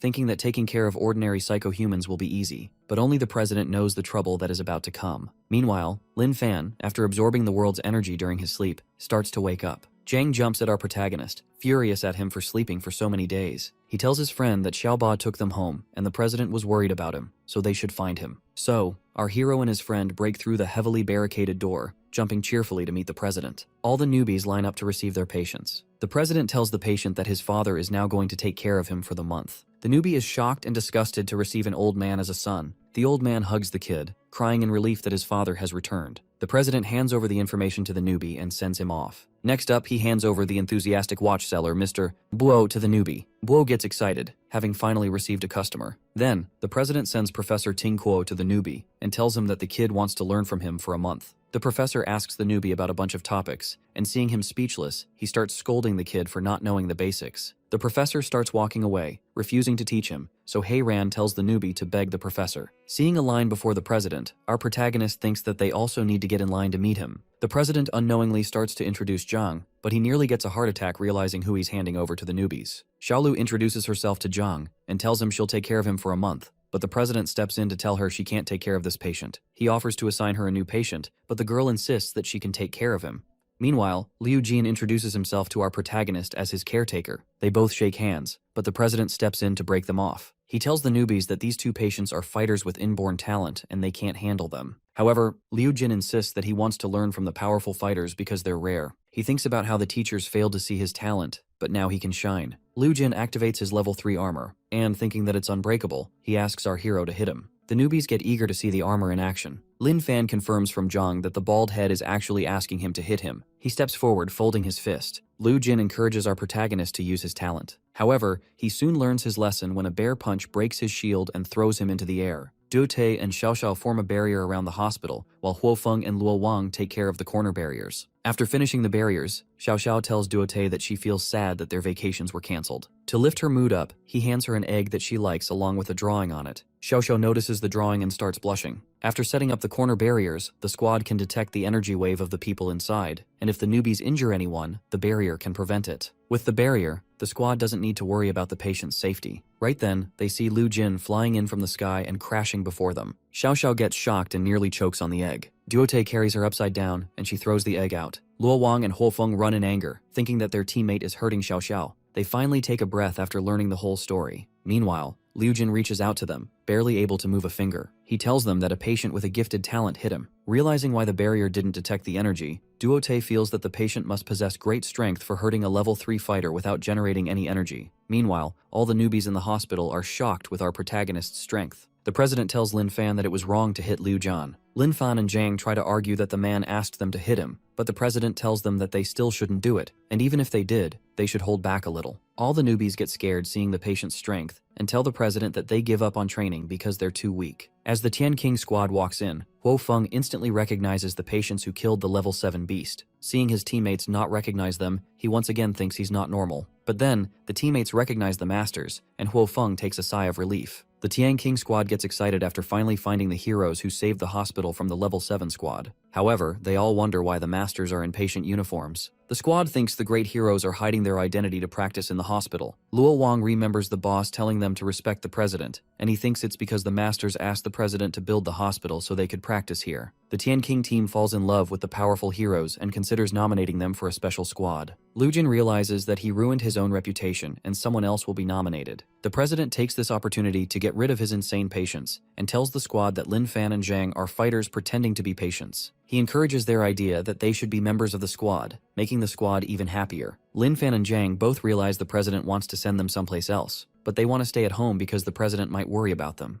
Although the president would be relieved, he lies and tells his patients that he doesn't want to be in the way of their growth. The president tells them that he doesn't want them to go, but he assures them that the squad is the best place for them. Our patients get emotional and hug the president, touching the Tian King team's hearts even more. However, Liu Jin fails the test after getting injured. On the other hand, Xiaolu walks in and asks Jang if she can come with him to take care of him. She's completely in awe of the patient's strength and the team's admiration for him. Jang, appreciating her goodness, offers her acupuncture, and unfortunately for her, she agrees. Xiaolu goes through the acupuncture thinking that it will help her enhance her powers and reach a higher level. However, she doesn't know that she'll end up in a 100-year coma. Xiaolu becomes the story's sleeping beauty, and her body gets stored in one of the 9 greatest museums in the world, the Dragon Kingdom's museum. The whole squad tries to wake her up, but seeing her sleeping, they declare that she fails the test too. The Tian King squad tells Jang and Lin Fan that they'll talk to their boss about having them join the team. Meanwhile, the cursed crow sits on a distant tree, finally spotting the ordinary people with the cursed tribe's energy in them. But he lets the level 4 bear take care of the investigation. The cursed crow now realizes that he didn't notice the level 8 fighters when spying on our patients. With its presence concealing skill, the crow feels safe hiding his presence and decides that he needs to lure out the fighters. Meanwhile, the mental patients keep bothering the ants again, and the Tian King squad thinks they're practicing by observing nature. The president, after assigning tasks to everyone, feels that nothing bad will happen because he has level 8 fighters around. However, he doesn't know what he'll do if something goes wrong. Our protagonist and his friend then enjoy their drinks like always, and the fighter squad once again finds it impressive, thinking that calling soya milk coca and Sprite is their training to change the reality. Later, Jang performs his acupuncture on his friend again, but like all the other times, Lin Fan falls asleep again. The squad whispers about the masters helping each other sleep. Jang turns to the Tian King squad and offers them acupuncture, assuring them that he can help them break through with his years-long practice. Huo Feng thinks his teammates would refuse the harsh treatment, but to his surprise, they happily accept being a test subject. As Jang starts performing his technique, funeral music starts playing in Huo Feng's mind. Like all the other victims of Jang's acupuncture, 3 members of the Tian King squad also pass out. He then turns to Huo Feng and asks him to try, assuring him that it'll work out this time. However, no one notices the Reaper lurking around. Huo Feng, being a loyal and dedicated teammate, decides to die with his teammates and agrees to the technique. Soon enough, the whole Tian King squad passes out. The cursed crow finds the energy of the level 8 fighters disappeared and orders the level 4 giant bear and level 5 berserk tiger to take the chance to investigate our patients. The system notifies that Lin Fan has finished his level 5 self-training and can acquire level 5 skills, invincible windy form and noble movement, and a bonus of 100% growth rate. The system also detects the presence of a beast that could end our protagonist's hunger for 5 days. Suddenly, the other mental patients see the tiger and the bear and call them Teddy and female tiger. The cursed beast takes offense at being misgendered and roars at the patients. Meanwhile, the crow hides his presence from people under level 5. However, Jang is no low-level human and sees through the ugly bird. The crow gets offended for being called ugly and orders the tiger and the bear to attack our protagonist and his friend. The cursed beasts run towards the psycho fighters. Our protagonist's system uses 20% of his energy to find food. The tiger leaps towards Jang, and right before it could even touch him, our hero steps in and throws the tiger into the air with a punch. He then arm wrestles the bear and asks his friend if he finds it cute. The bear, a cursed animal before, turns adorable after being called cute. The bear starts giggling after being called cute by Lin Fan, but his heart shatters when Jang says he's aggressive and ugly. Hurt by Jang's words, the bear starts crying. Our protagonist grabs the bear's hands to show his friend that they're cute. The bear tries to hold its tears back, and seeing Jang call him cute, he gets cheerful again. The cursed bear is taken into a flashback where he asks his boss for permission to go to a human's place to be a spy. The boss tells him that the humans find small bears cute and are scared by large bears, so he thinks the bear would be in danger. The cursed beasts think that no person would find the bear attractive. However, when the little bear was soaking in the rain, a little kid found him adorable and took him home. Worried that the parents will send the bear to the zoo, the kid hides him in his room. However, the bear sneaked out and killed Ming Ming's parents. So, the boy angrily started hunting the bear down. The cursed bear feels relieved to know that some humans still find him cute, but he soon realizes that those humans tore his hands apart. The other psycho sees the bear claws in our protagonist's hand and takes them away to cook a nice meal. The bear, angered by the betrayal, starts attacking again. Lin Fan lands a gut punch and sends the bear into the air. The cursed bear starts crying, heartbroken by the betrayal. The crow decides to take the cursed beasts home, but seeing our protagonist and his friend play with the tiger, he knows that it won't make it home. The tiger starts playing dead to save his life, but seeing the psycho chef talk about taking his stick off and cooking it, his soul starts screaming. However, our protagonist and his friend find the whole tiger cute and decide to take it to the kitchen. They drag the tiger into the hospital. The chef takes a mystic blade from 9 heavens and chops the tiger's stick off. The tiger screams in pain, but his agony soon ends as he meets his dead brothers. While the dead cursed beasts console the dead tiger, our psycho chef presents the bear claws and tiger meat to his fellows. The hospital staff complain to President He Ran about how the psychos make their lives difficult and ask for a raise. The president enters the dining hall and is surprised to see all the patients play around with food. Our hero, after finally consuming cursed beasts, gains energy and acquires a level 5 body, increasing his vitality, strength, and speed by 55 points. However, all the other patients have started acting weird after eating the tiger meat. The president gets furious in anger, and the psycho chef starts blaming everything on Lin Fan and Jang. The president yells at the chef for steaming the ingredients and cooking the food. But then, he calms down and tells the patient that they can talk about him working in the kitchen later. However, the patient refuses to cook without the luxurious ingredients. The president gets angry again and tells him that the ingredients he used were illegal, but he calms himself down again and decides that paying his chefs more is better. He Ran calls the Huadian hospital for the patients and feels relieved to finally have a membership. He then turns to Lin Fang and Zhang and tells them to not let anyone else eat the animals they kill. Meanwhile, the Tian King squad finally wakes up from their sleep. They feel their backs aching less, their skin smoother, and their energy increased. HuoFeng Huofeng notices an even bigger change, and it's that the whole squad has now reached level 9. Seeing their level increased, the squad now wonders if Jang was a master or a god. Luo Wang tries out his field barrier, amazing the whole squad with his new strength. He decides to thank the masters, but then a drone flies in, urgently calling the team back to the base. The drone informs them that a level 4 squad will take the watch. Back at the base, the leader debriefs everyone on the 2 level 8 cursed beasts detected. The Tian King realizes that the beasts' appearances have been getting more frequent. The leader draws up a map to showcase the location of the level 8 beast and its final spot in the protective forest of Yanhe City. Cyclops thinks that the cursed beast's headquarters must be in that forest. However, the leader thinks it could be a trap as well, seeing how the energy wave was very brief. That risk of a trap is why a low-level team can't be assigned. However, the leader gets shocked when the squad reveals that they have now reached level 9 with their master's help. She can't run the checks urgently and asks Cyclops if it's true. With Cyclops confirming the squad's power level, the leader feels relieved that her fighters can escape safely. The squad assures their boss and the strategy leader that they can return safely and show their interest in nominating 2 masters. However, Cyclops worries that their level 9 powerhouse can only keep them safe if they don't encounter a level 9 beast. But the location they're going to is the enemy's base. Cyclops quickly shakes his worries off, thinking that it's definitely a trap and his team can handle level 8 beasts. But suddenly, he realizes his squad mentioned the masters from the hospital and starts trembling, realizing they wish to nominate the psychos who tortured him. Later, the Tian King squad roams through the forest looking for the cursed beasts. However, their monitor doesn't show any energy waves. Right then, Huofeng stumbles into a soft wall. He suddenly realizes that it's the water veil, an inborn skill of a water-based cursed beast that can hide energy waves. Suddenly, the monitor starts detecting too many cursed beasts and warns the team that they can't handle the situation. The Tian King squad realizes that they've been led right into the enemy's base. They begin to flee, and an ice attack breaks through their tablet. The headquarters is confused, seeing the squad's device disappear all of a sudden. Meanwhile, our fighters face the level 9 Ice Fox. Seeing the ice-based cursed beast, the squad is already aware that they don't stand a chance. But on top of that, the water veil indicates that there are other beasts around. The Ice Fox tells the squad they can't escape and throws sharp ice knives at them.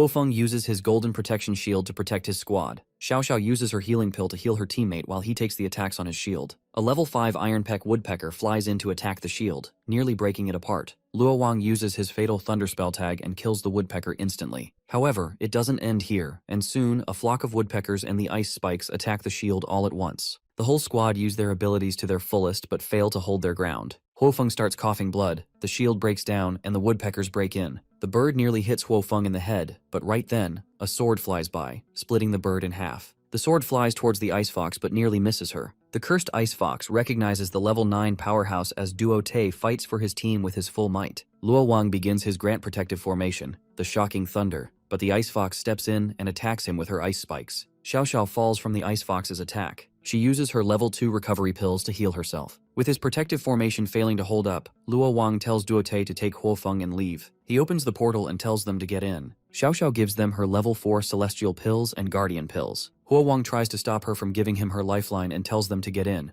but Luo Wang is the one holding the formation, which means he can't leave, and Xiao Xiao can't stand at all. He tells his teammates to inform the headquarters about what happened, and hopes that they can be comrades in the next life too. Duo Te and Huo Wang leave the formation, and the cursed beasts rush in. They all start attacking the barrier to break it down. Duo Te finally confesses to Xiao Xiao that he likes her and thanks her for supporting him. Xiao Xiao tells him that she supported him for his honesty and his adorableness. The cursed beasts nearly break the formation. Duo Te refuses to let them touch his partner and asks her if she wishes to die with him. With her permission, he starts charging up his energy. A huge blast goes off, killing almost every cursed beast around. However, the ice fox escapes and wonders how these humans could be so selfless and sacrifice themselves. Meanwhile, Duo Te and Luo Wang escape through the forest and hurry to report the incident to the headquarters. Right then, someone nearly kicks Duo Te in the head, but Luo Wang steps in and takes the hit instead. They both fall down and see the national-level cursed beast, the demon cockroach, standing before them. The demon cockroach lifts his foot up again to kick Duo Te back down. Luo Wang, with his sacred monk's golden body, steps in and pushes the cursed beast back. He tells Duo Te to run, but Duo Te knows that this beast will never let them run. Knowing that there's another way, he begins using the one power he couldn't before reaching level 9. Luo Wang instantly understands what his friend is going to do, and he knows that Duo Te will have to sacrifice himself. He starts punching the demon cockroach in anger with all his might, but the cursed beast doesn't even flinch. The beast kicks Luo Wang in the stomach and throws him away. Duo Te continues to focus on his spell without being distracted. Suddenly, Duo Te is taken into a flashback where he stands before a grave. His nephew starts crying, worrying that his grandpa will not return from a mission just like his mom and dad. The kid understands that his grandpa needs to save people, but all he asks him is that Duo Te think about him before sacrificing himself and say goodbye before leaving. The boy starts crying and tells his grandpa to at least tell him what to do before leaving so that he can live without fear. Duo Te shows the kid the prophecy book he was searching for and tells him that if he disappears like his parents, it'll be because of that. The wind starts circulating around Duo Te as he starts his spell. The demon cockroach runs to interrupt the spell, but Luo Wang steps in to protect his friend again. As the beast grabs his throat, Luo Wang tells his friend that he'll be his protector in the afterlife too. The demon cockroach smashes his head with his bare hands and throws him down. Meanwhile, Duo Te's skill grows powerful. The winds start to get strong, and the blood circles around him. The cursed beast is left surprised as the blood splatters and cuts through him. At the end of the spell, the Book of Prophecy, only Duo Te's skeleton remains standing. The wind becomes his pen, earth his paper, and blood his ink, all to fulfill the Book of Prophecy. As the demon cockroach stands before Duo Te's skeleton, the ice fox flies in to ask if their plan to attack the citadel is going to be sooner. Meanwhile, Cyclops sees the special talent recruitment contracts and wonders how he can get Healy to seal the contract, because without her, it won't be valid. He feels exhausted thinking that he can't even do that after being an expert at the special department. Suddenly, the strategy leader barges in through the door in a hurry and informs Cyclops that something has gone wrong with the Tian King team. The leader insists on sending in an investigation team, but Cyclops tells her that he has to be the one to go, because no other team can survive it if the Tian King squad couldn't. As Cyclops reaches the scene, he's horrified by the sight of the bodies. Seeing Luo Wang's crushed head makes him cry. He then pays a tribute to Duo Te's standing skeleton, and suddenly recognizes the traces of the inner core with 3 moves. All of a sudden, a huge shield covers the ground, giving Cyclops all the information about the cursed beast's headquarters, the water wall, and the power level of all the beasts. The final shield spreads through the skies, reaching out to everywhere, displaying a map. The junior fighters get impressed seeing the power level of the map, while Lin Fan and Jang wonder what it is. The message reaches Duo Te's grandson to fulfill the promise he made to him. The message tells Hui Jinsheng how proud his grandfather is of him, and hopes that he succeeds in whatever he chooses to do with his future. Seeing the final message of his grandpa, Jinsheng gets emotional and starts crying. Meanwhile, the cursed crow flies away, taking the bear with him. However, the crow now gets tired and thinks about running away. But then, the King Kong grabs the crow to ask for information. At first, the cursed crow pretends to not remember anything, but just a little squeeze sharpens his memory. The bird reveals to the monkey that he told his boss that the chimpanzee wanted to live with humanity. However, the crow didn't share that sentiment and believed humanity is their food. So he told the boss everything, and the boss smashed the chimpanzee's head. The crow says that maybe King Kong is also the same and calls him crazy. So the monkey tears him apart in anger. King Kong is suddenly taken into nostalgia of when he was a little kid and the chimpanzee raised him with love. Meanwhile, at the mental hospital, Jang feels sad for losing his watch and not remembering where it went. Our protagonist helps his friend look for his watch, and after a while of not finding it, they decide to search for it in the yard. The two friends search the yard but still can't find the watch, so they decide to head outside. They start searching for the watch outside and don't find it, but they still continue looking for it. Suddenly, a bike reaches towards them, and Jang thinks it's a devil. But as the bike goes past them, they see that it's a chimpanzee. The system alerts our protagonist that he can end his hunger for a month with this beast. So, Lin Fan asks his friend if he finds the chimpanzee cute. Jang is surprised to see a gorilla ride a bike and asks his friend if he really finds it cute. The gorilla starts blushing at being called cute and thinks his mama was right about humans. Lin Fan tells his friend he finds the chimpanzee cute and asks if they should capture it. However, seeing the gorilla give them a flying kiss makes them cringe and sick, and the psychos no longer find it cute. Suddenly, a level 5 giant mantis confronts King Kong and tells him that the boss wants him to come back. King Kong, without saying a word, smashes the mantis's head with a punch. More and more mantises start coming out of the water veil, calling the gorilla a traitor. However, the gorilla thinks they're the ones revealing their base location. Soon the street gets filled with giant mantises, and the system informs Lin Fan that he can ease his hunger with 12 beasts. The level 8 cursed beast plucks his hair off and activates his acceleration ability and starts leaping around, smashing through the mantises. Meanwhile, the system shows our protagonist a cooking method for the mantis.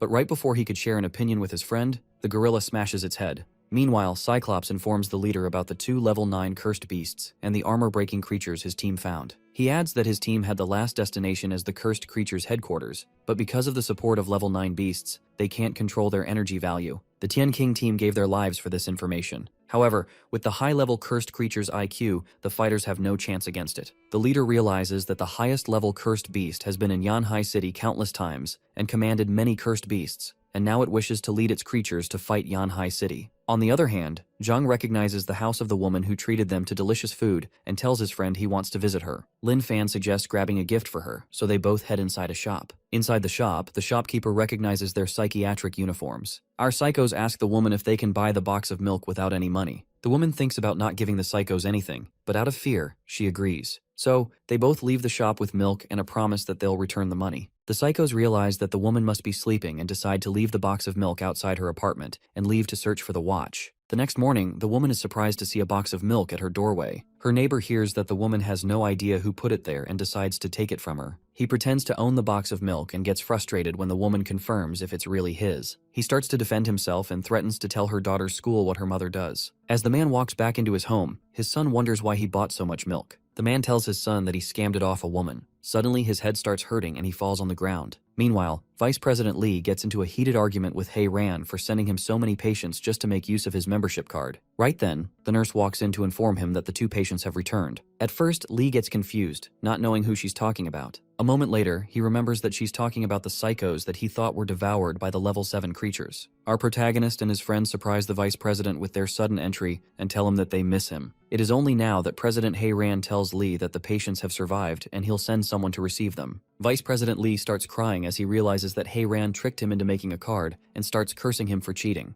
Vice President Lee escorts the 2 mental patients out and tells them to never come back again because he has too much stuff to do. While leaving, the noisy crowd grabs Lin Fan and Jang's attention. They recognize the kind woman's voice who cooked them dinner. Surrounded by the crowd, the scammer's wife grabs the woman by her hair, blaming her for her husband's stroke. She tries to slap the woman, but our protagonist steps in and grabs her hand. He tells the scammer's wife that hitting people is bad. The evil woman notices their psychiatry uniforms and screams at Lin Fan to let go. All the people in the crowd get furious at the kind woman for using psychos to help her. The kind woman requests Lin Fan to let her go, but Lin Fan wants to teach her a lesson. The wife starts imagining all the tortures our psychos could put her through and cries out that it was her husband's fault, and he even stole her milk. The woman is surprised to hear the truth. Jang tells her that they got her the milk as a thank you for the food. Suddenly, Vice President Lee jumps in and drags the patients out to avoid calling them on the speaker. Right at that moment, Xiaobao walks into the hospital to negotiate the sponsorship for a level A project. Lee drops everything and rushes to greet his sponsor. Xiaobao notices his new friends, and seeing them call Lee a friend, he tells his assistant to straight up jump to making the sponsorship of 3 level A. He then leads his friends to take a shower and rest while Lee signs the contract. On his way out, Xiaobao notices the special squad patrolling. His assistant further adds that protective formations, including the detecting ones, are also placed around the hospital, making Xiaobao realize that something bad is about to happen. Meanwhile, a level 3 cursed rooster wonders why the special squad is being so cautious despite his camouflage. As the squad nearly passes by the rooster, searching every corner for it, the rooster feels sad that he has to hide all because he isn't cute, and wishes that he could become a human's pet so that he could kill them one by one to become the greatest cursed beast. The psychos enjoy their rich friend's swimming pool and luxurious home. Xiaobao takes them to his smallest room to stay for the night until Heiran comes to pick them up. Jang excitedly jumps into the room. Xiaobao tells them that no one would sleep with him, so he wants to join them. He explains that he never had any friends growing up and his parents are always busy with business. Our psychos get emotional and decide to sleep with their new friend. However, after sleeping with Jang and Lin Fan, the rich kid realizes that sleeping alone was probably for the good. Meanwhile, outside the manor, Xiaobao's kidnappers prepare to kidnap him in his house through the sewers. Hu assures his partner that he knows the whole drainage system of the manor and he will succeed this time. Lin Fan suddenly wakes up and asks his friend if he wants to welcome his guests, then leads Xiaobao to a sewer. Hu takes the lid off, and as he comes out, he sees a bunch of guards standing above him. The kidnappers pretend to be drainage workers currently on the job. Xiaobao tells his guards to let them work, but Lin Fan reminds him that they bullied him. The kidnappers still try to make a fool out of Xiaobao and tell him that they're actually working now. So, they actually end up working in the sewers while the guards watch them. Xiaobao sits in his lawn observing his kidnappers clean the sewers. His assistant suggests heading inside, but he insists on staying out. Suddenly, the system tells Lin Fan that it detects an energy source capable of easing his hunger for 4 days, but it's 5,000 meters away. So, Lin Fan tells his friend that he's going out and asks him to take care of Jang. The fighter squad continues looking for the cursed beast. They know that the beast must be looking for humans to eat to level up. A girl runs home late, scared that her mom will be worried for her. The cursed rooster sees the girl and decides to make her a target to reach level 4. The rooster chases the girl, and with his level 5 flash skill, he instantly reaches for her. Right before the rooster could attack the girl, our protagonist grabs it. The rooster struggles in our protagonist's hand. Lin Fan asks the girl if she thinks the rooster is cute, and she agrees. Having finally caught prey, Lin Fan's system shows him the cooking method for the cursed beast. After the kidnappers clean the drainage system, the guards pay them for their hard work. Hu gets emotional receiving his first ever clean money. He remembers the monk telling him to find his path. Hu gets teary-eyed, and his partner feels happy that they can now earn clean. Meanwhile, Lin Fan brings his friend a rooster and asks him if he finds it cute. The rooster tries to run away but then realizes that its captive called it cute. The rooster, thinking that its cuteness will save it, tries to win its captives over by acting cute. The rooster thinks it's safe now, but to its shock, Jang wants to roast it. Lin Fan can roast a chicken, but when he takes another look at it, the rooster starts making ugly faces. The rooster sighs in relief, realizing it won't be killed anymore. But the cursed beast underestimates the psychos. Our protagonist and his friend want to raise the rooster for its eggs. The rooster, unable to lay eggs, feels humiliated as Jang and Lin Fan wait for it to lay eggs. Although a rooster can't lay eggs, the cursed beast had learned to survive by all means, and to save its life, it lays an egg. While Xiaobao cooks the egg, the rooster cries for its baby, seeing it get fried. However, our protagonist successfully devours a level 2 energy source and increases his stats by 10 points. Jang cheers in happiness, loving the taste of the eggs, and tells his friend that he wants 2 eggs daily. The rooster grows angry hearing about our psycho's expectations of him. After all, he's not a hen. Meanwhile, the strategy leader explains to the fighters that the hospitals and schools at Yanhai have prepared a level 6 defense layout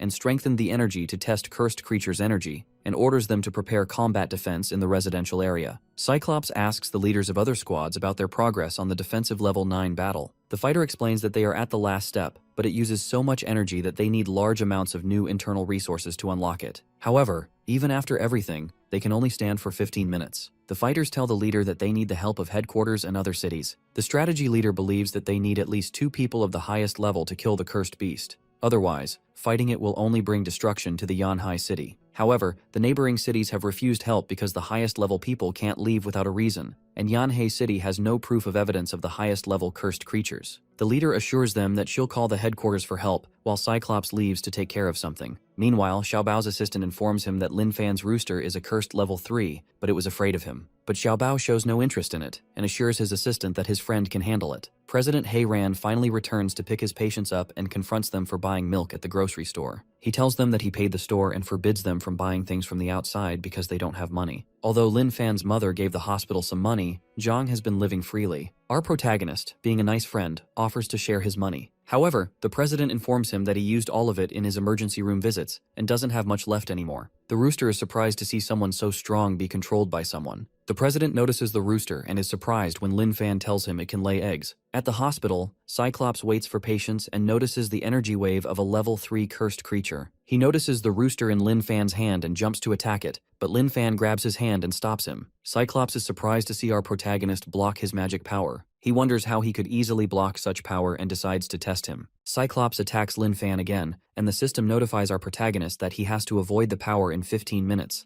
Otherwise, he'd lose his power. The dragon flame chases Lin Fan as he runs around, trying to protect his rooster. 3 hours later, Cyclops gets exhausted but still fails to check our MC's ability. Seeing so many high-level humans, the chicken gets scared thinking it's going to die soon. Cyclops assures Lin Fan that he's not going to hurt his rooster and tells him that he only wants to talk. Our protagonist takes his friend's advice, hands the rooster to him, and walks out to talk to Cyclops. Jang, now left alone with the rooster, decides to give it acupuncture. Meanwhile, Cyclops informs Lin Fan that the Tian King squad has died. He tells the patient that he can't figure out his power level, but he knows how powerful he is. Cyclops tells our protagonist about the incoming attack of the Cursed Beast's army and asks him to protect the city after his death. President He gets excited finally receiving the contract. Cyclops tells him that Hua Li won't agree to recruiting psychos, so Lin Fan and Jang work for him according to these contracts. They both can't be official members of the squad, but he assures that there will be rights and benefits for them. Cyclops assures the president that he will treat his patients right and appreciates their work. The president feels relieved and tells Cyclops to take good care of his patients and tells him to treat them as good children and not as patients. The patients say their goodbyes to the president and tell him that they'll now earn money. However, they don't know that their salary goes straight into the hospital account. When Jang performed acupuncture on the rooster, Lin Fan came in at the right moment, saving the cursed beast's life. The rooster sighs in relief, but when he visits the headquarters of the special squad, he finds the place full of human powerhouses and realizes that his life is still in danger. Just like the chicken, the humans too detect the cursed beast, and they all shift their attention to the rooster. All the fighters at the headquarters gather around the cursed beast, but Cyclops sends them away and tells them he can take care of the beast. He then leads our psychos to the desk to get them registered. The receptionist shows concern for the special talents uniforms, but Cyclops tells her they're cosplaying. After adding all the data, the girl hands over the applicant forms and asks Lin Fan if he wants her to send the cursed rooster away for research. Cyclops refuses and tells the girl to mark it as a pet for the recruits. The receptionist is shocked to see the new fighters pet a level 3 cursed beast. She wonders how strong they could be to control such a beast,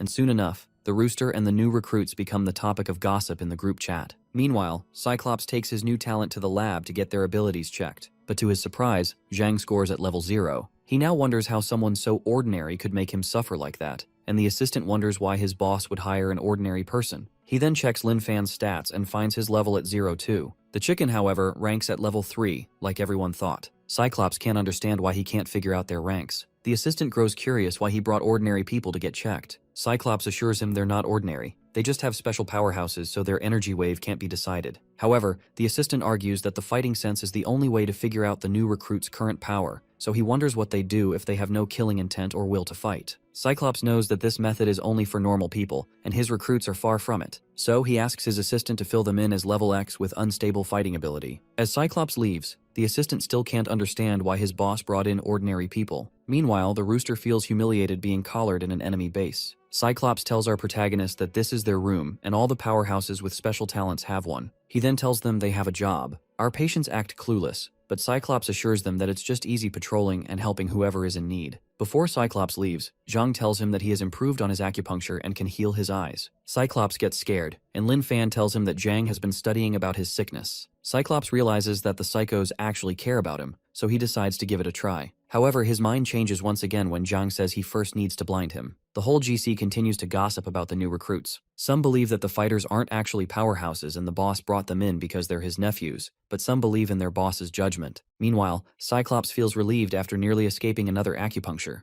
Yinghua Sun knocks on the window and walks in on Cyclops. The boss orders the level 7 fighter to supervise the new recruits without being visible. However, in case they're in danger, he strictly orders Yinghua Sun to run away and asks him to write his wishes, confusing the fighter. On the other hand, our protagonist and his friend celebrate as the chicken lays eggs for them. The chicken feels dishonored and intends to kill them for its freedom. The psychos enjoy their delicious eggs with Coca-Cola and Sprite. Yinghua Sun sees the soy milk in their hands and gets confused seeing them call it Coke and Sprite. Suddenly, Lin Fan notices the fighter's presence and asks his friend if they should hit him, but Jang tells him they should work hard after eating. Yinghua Sun starts sweating, fearing that he'll be detected. He can't understand how they can notice him with Xuan Gang hiding his presence. Meanwhile, our new recruits decide to head out on patrol. The group chat still continues to gossip about their capabilities, questioning their boss's judgment. Suddenly, Lu Jin swings his fist at Lin Yan. The fighters know a normal person can't stand his hits, but seeing Lin Fan not even flinch, they now accept that the new recruits could actually be powerful. Lu Jin cheers excitedly after confirming that the boss chose right. Finally, some fighters start to trust our new recruits. However, some remain doubtful. Our protagonist and his friend patrol the city, looking for people to help.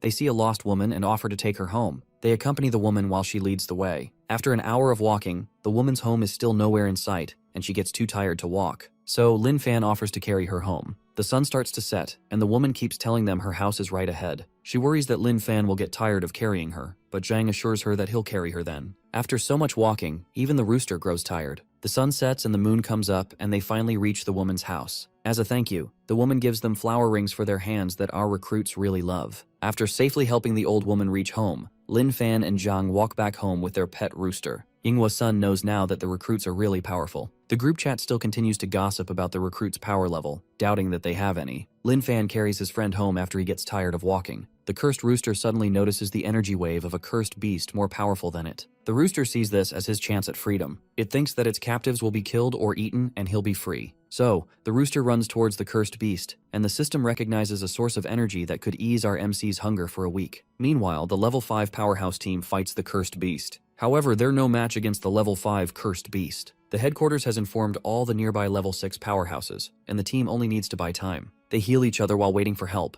and suddenly an electric blast throws them flying and buzzing. They land near a scared little kid. Another attack nearly strikes the kid, but the fighter steps in and takes the hit instead. With almost everyone down, only one fighter stands before a level 5 cursed electric eel king with an ability to electrocute people. As the rooster leads our protagonist to the cursed beast, it realizes that the beast is a level 5 eel with electrical abilities. Some time ago, even level 6 and 7 fighters feared the eel. So the rooster thinks these humans are dead. Lin Fan tells his friend that the fish in front of them is an eel. The cursed beast notices the presence of powerful humans, but then it notices the energy wave of another cursed beast with a leash. The eel belittles the rooster for giving in to humans, but the chicken tells him that it only wanted to save its life and wants to be a strong hero. The level 5 fighters see our 2 fighters and warn them against the eel if they are under level 6. Jang finds the eel cute and tells his friend that he saw eel being made into rice. Our protagonist, sharing his friend's hunger, tells him to stay back while he goes to catch the eel. Lin Fan walks up to the eel. The fighter tries to stop him, warning him about the eel's electricity discharge. He grabs Lin Fan by his arm. Our protagonist reaches out for the eel, and just as he touches it, the eel releases its electricity. The eel electrocutes both fighters. However, the level 5 fighter fails to stand on his feet, and the current throws him away. The eel king is surprised to see the human take on such a strong current for so long. Lin Fan tells his friend about the electricity, but he adds that the current isn't strong enough. The eel gets offended with humans underestimating it, and prepares to release 10,000 volts. However, a moment later, the eel too finds itself in our protagonist's captivity, wondering how it's even possible. It begs the rooster to save it, but the rooster is already out of ideas. Yinghua Sun, shocked by our hero's ability to withstand such pressure, wonders how strong the new recruits are. Meanwhile, our protagonist and his friend drag the eel back to the headquarters, with Lin Fan's system giving him the best recipe to cook it. Our MC grabs a knife and gets ready to cut it while the eel begs the rooster to save its life. The smell of the delicious food spreads out throughout the headquarters, waking up some of the fighters. Our new recruits cheerfully enjoy their latest hunt as the flavors flood into their mouths. With so much eel still left, Lin Fan takes a slice and tries to feed it to the rooster to get more eggs. The rooster sees our psycho's innocence as evil for trying to feed its fellow beast. Cursed beasts are forbidden from eating each other, and if the rooster eats a large source of power, its body will explode. The rooster thinks that the humans are doing this to kill it and plans to avenge its fellows in its last moment. It takes the slice of eel meat as a heroic gesture. However, to the rooster's surprise, its fellow tastes delicious. The eel curses the rooster for eating in heaven. The rooster feels full after the meal and suddenly starts generating energy. As the energy continues to increase, the rooster feels its last moments and tries to go out for the last kill. However, just before the rooster could reach him, our protagonist slaps it away. The rooster is surprised to see all of its energy wasted away with a slap. It starts fainting near the explosion stage. Our psychos notice the rooster's condition and decide to save its life. After a brief moment, the rooster wakes up and finds 13 needles in its body. The rooster thinks it's dead. Lin Fan and Jang cheer excitedly for saving the rooster. The cursed beast finds itself more refreshed and comfortable than before, and suddenly realizes that it has reached level 4 with a gifted shining electricity ability. Yinghua Sun is shocked to see the new recruit survive after eating a cursed beast and level up. The next morning, he reports the whole incident to Cyclops and tells him about how Jang treated the rooster. Cyclops thinks that his spy is trying to convince him to accept the acupuncture. However, the research department thinks that the human and beast energy can never work with each other, and this new information might cause controversies. So, Cyclops asks the fighter to keep the information about the new recruits a secret because they might have survived it because of their gifted talents. Yingwo-sun further reports on the eel incident that the damage was prevented thanks to the supporters and level 6 powerhouse, but everyone remembers what our protagonist did. Cyclops thinks it's no big deal, but his spy reminds him that his new recruits affect the other fighters' standings in personal and group achievements, so it's a big deal for them. Cyclops, not wanting to reveal his secret to Hua Li, tells his fighter that the injured's contribution also matters. As our heroes patrol the streets, the rooster still thinks about how the humans helped it level up and gain his fellow's skill. However, it refuses to show any gratitude for its captives. The rooster refuses to surrender and still plans on revenge once he finds a powerful cursed beast. Lin Fan makes a man angry by asking if he needs help. The man tries to slap our protagonist, but suddenly, the rooster drags him away, sensing a cursed beast more powerful than the eel. The system alerts our protagonist about an energy source that can ease his hunger for 7 weeks. The rooster drags them away, hoping that his fellow can kill the humans. Meanwhile, a boy trembles in fear as a cursed pig stands before him. The boy thought it was just an ordinary pig that he wanted to grill. The other boys surround the pig, trying to save their friend. The cursed beast smashes its leg into the boy's thigh. The cursed level 6 beast's special intimidation skill makes his cute appearance fearful, and the boys turn pale in fear. The pig nearly attacks the boys, but our protagonist arrives on time and throws the pig into the pond. The boys feel relieved seeing the special talent fighters and leave them with the beast to take their friend to a hospital. The system shows Lin Fan a great recipe to grill the cursed beast. The rooster asks his fellow for help in killing the humans, but to his surprise, the cursed beast ends up becoming their food. At dinner, Jang tells his friend that he's a lot stronger now. Lin Fan explains that the voices in his head told him that the Qigong practice has broken through to the post-Earth stage. Jang gets excited, thinking that he can finally perform his cosmic transport technique. A moment later, Lin Fan falls unconscious, and Jang realizes he needs to do more research. The rooster suddenly realizes that it doesn't need to be scared anymore because it has leveled up and has electricity powers. The cursed beast notices our protagonist's weak breath and thinks about taking this chance to kill Jang. The beast gathers its energy and leaps towards the psycho, but just before it could stab, Jang stuffs meat in its mouth. The rooster thinks about spitting the meat out before it explodes. However, the meat turns out to be too flavorful to waste. The rooster continues to eat, annoying its dead fellows even more. It wants to stop before it explodes, but the energy already flows through the beast's body. The rooster once again thinks about taking this chance to kill the human before exploding. However, a few needles later, it feels better again, and he begs Jang to poke him more. The rooster starts dancing in relief after the comfort of our psycho's techniques. The grilled pig grabs Jang's attention again, and he realizes it doesn't taste good without his friend. However, he still eats the whole meat because the president told him to not waste food. Jang lies down beside his friend, appreciating the beauty of the night sky. Meanwhile, Yingwo-sun, still spying on the new recruits, is no longer surprised by their quirks. Yingwo-sun goes back to report to Cyclops. After a brief moment of silence, he tells him about how even the Mystic Pig King level 6 didn't stand a chance before Lin Fan. The fighter asks to know about the recruit's power level. However, not even Cyclops knows about their power. So he explains to the fighter that their power is unstable, so no one knows. Yingwo-sun is even more surprised about the psycho's power now. Cyclops tries to give him the points for solving the level 6 beast case, but the young fighter refuses. He confronts his boss for not giving the reward to those who earned it and thinks Cyclops is going to suspend the newbies. He threatens to tell the strategy leader. Cyclops, not wanting to expose himself to Hu Li, accepts to reward the new recruits. Yingwo-sun gets cheerful for his boss again and starts writing down all the points for our psycho and his friend in detail. He gives Lin Fan 6 points for killing a level 6 cursed beast. Cyclops then tells his spy that he can give himself some points since he was the observer, but Yingwo-sun remains honest and refuses to steal someone else's point. Cyclops starts worrying for his new recruits that there may not be enough cursed beasts for them to kill, and he worries about their names going on the powerhouse's record. Yingwo-sun asks about giving Lin Fan's team a name, and Cyclops suggests 666. Meanwhile, at the headquarters in the capital city, the record list updates, and the fighters notice our protagonist's team. The fighters see Lin Fan's position in the individual powerhouse, but they decide to follow for more information. Our new recruits enter the headquarters with their rooster now at level 5 and new powers of intimidation. The fighters around get scared of the rooster and start gossiping about it in the chat. They all gossip about the rooster's power level and run away in panic. The fighters now grow even more curious of the newbie's power and decide to test it themselves. Lin Fan tells his friend that his acupuncture helped him get a lot stronger, but then suddenly someone swings a punch at our protagonist. The fighter gets worried seeing him not dodge the attack and apologizes. Lin Fan asks his friend if he should hit back, but Jang tells him he should let go because the fighter apologized. So both our recruits leave without causing a scene, leaving the fighter disappointed. The fighters think that the recruits aren't actually strong and the level 5 rooster has something wrong with its brain. However, 6 hours ago, Lin Fan had reached level 55, allowing him to modify his skills, ultimate resistance, and spell disturb. The cursed rooster sees another fellow cursed beast, and he explains his plan to slay the humans once the time comes. The rooster tells the beast that he will avenge the dead beasts with his will of a hero. He asks the level 6 cursed turtle for his help.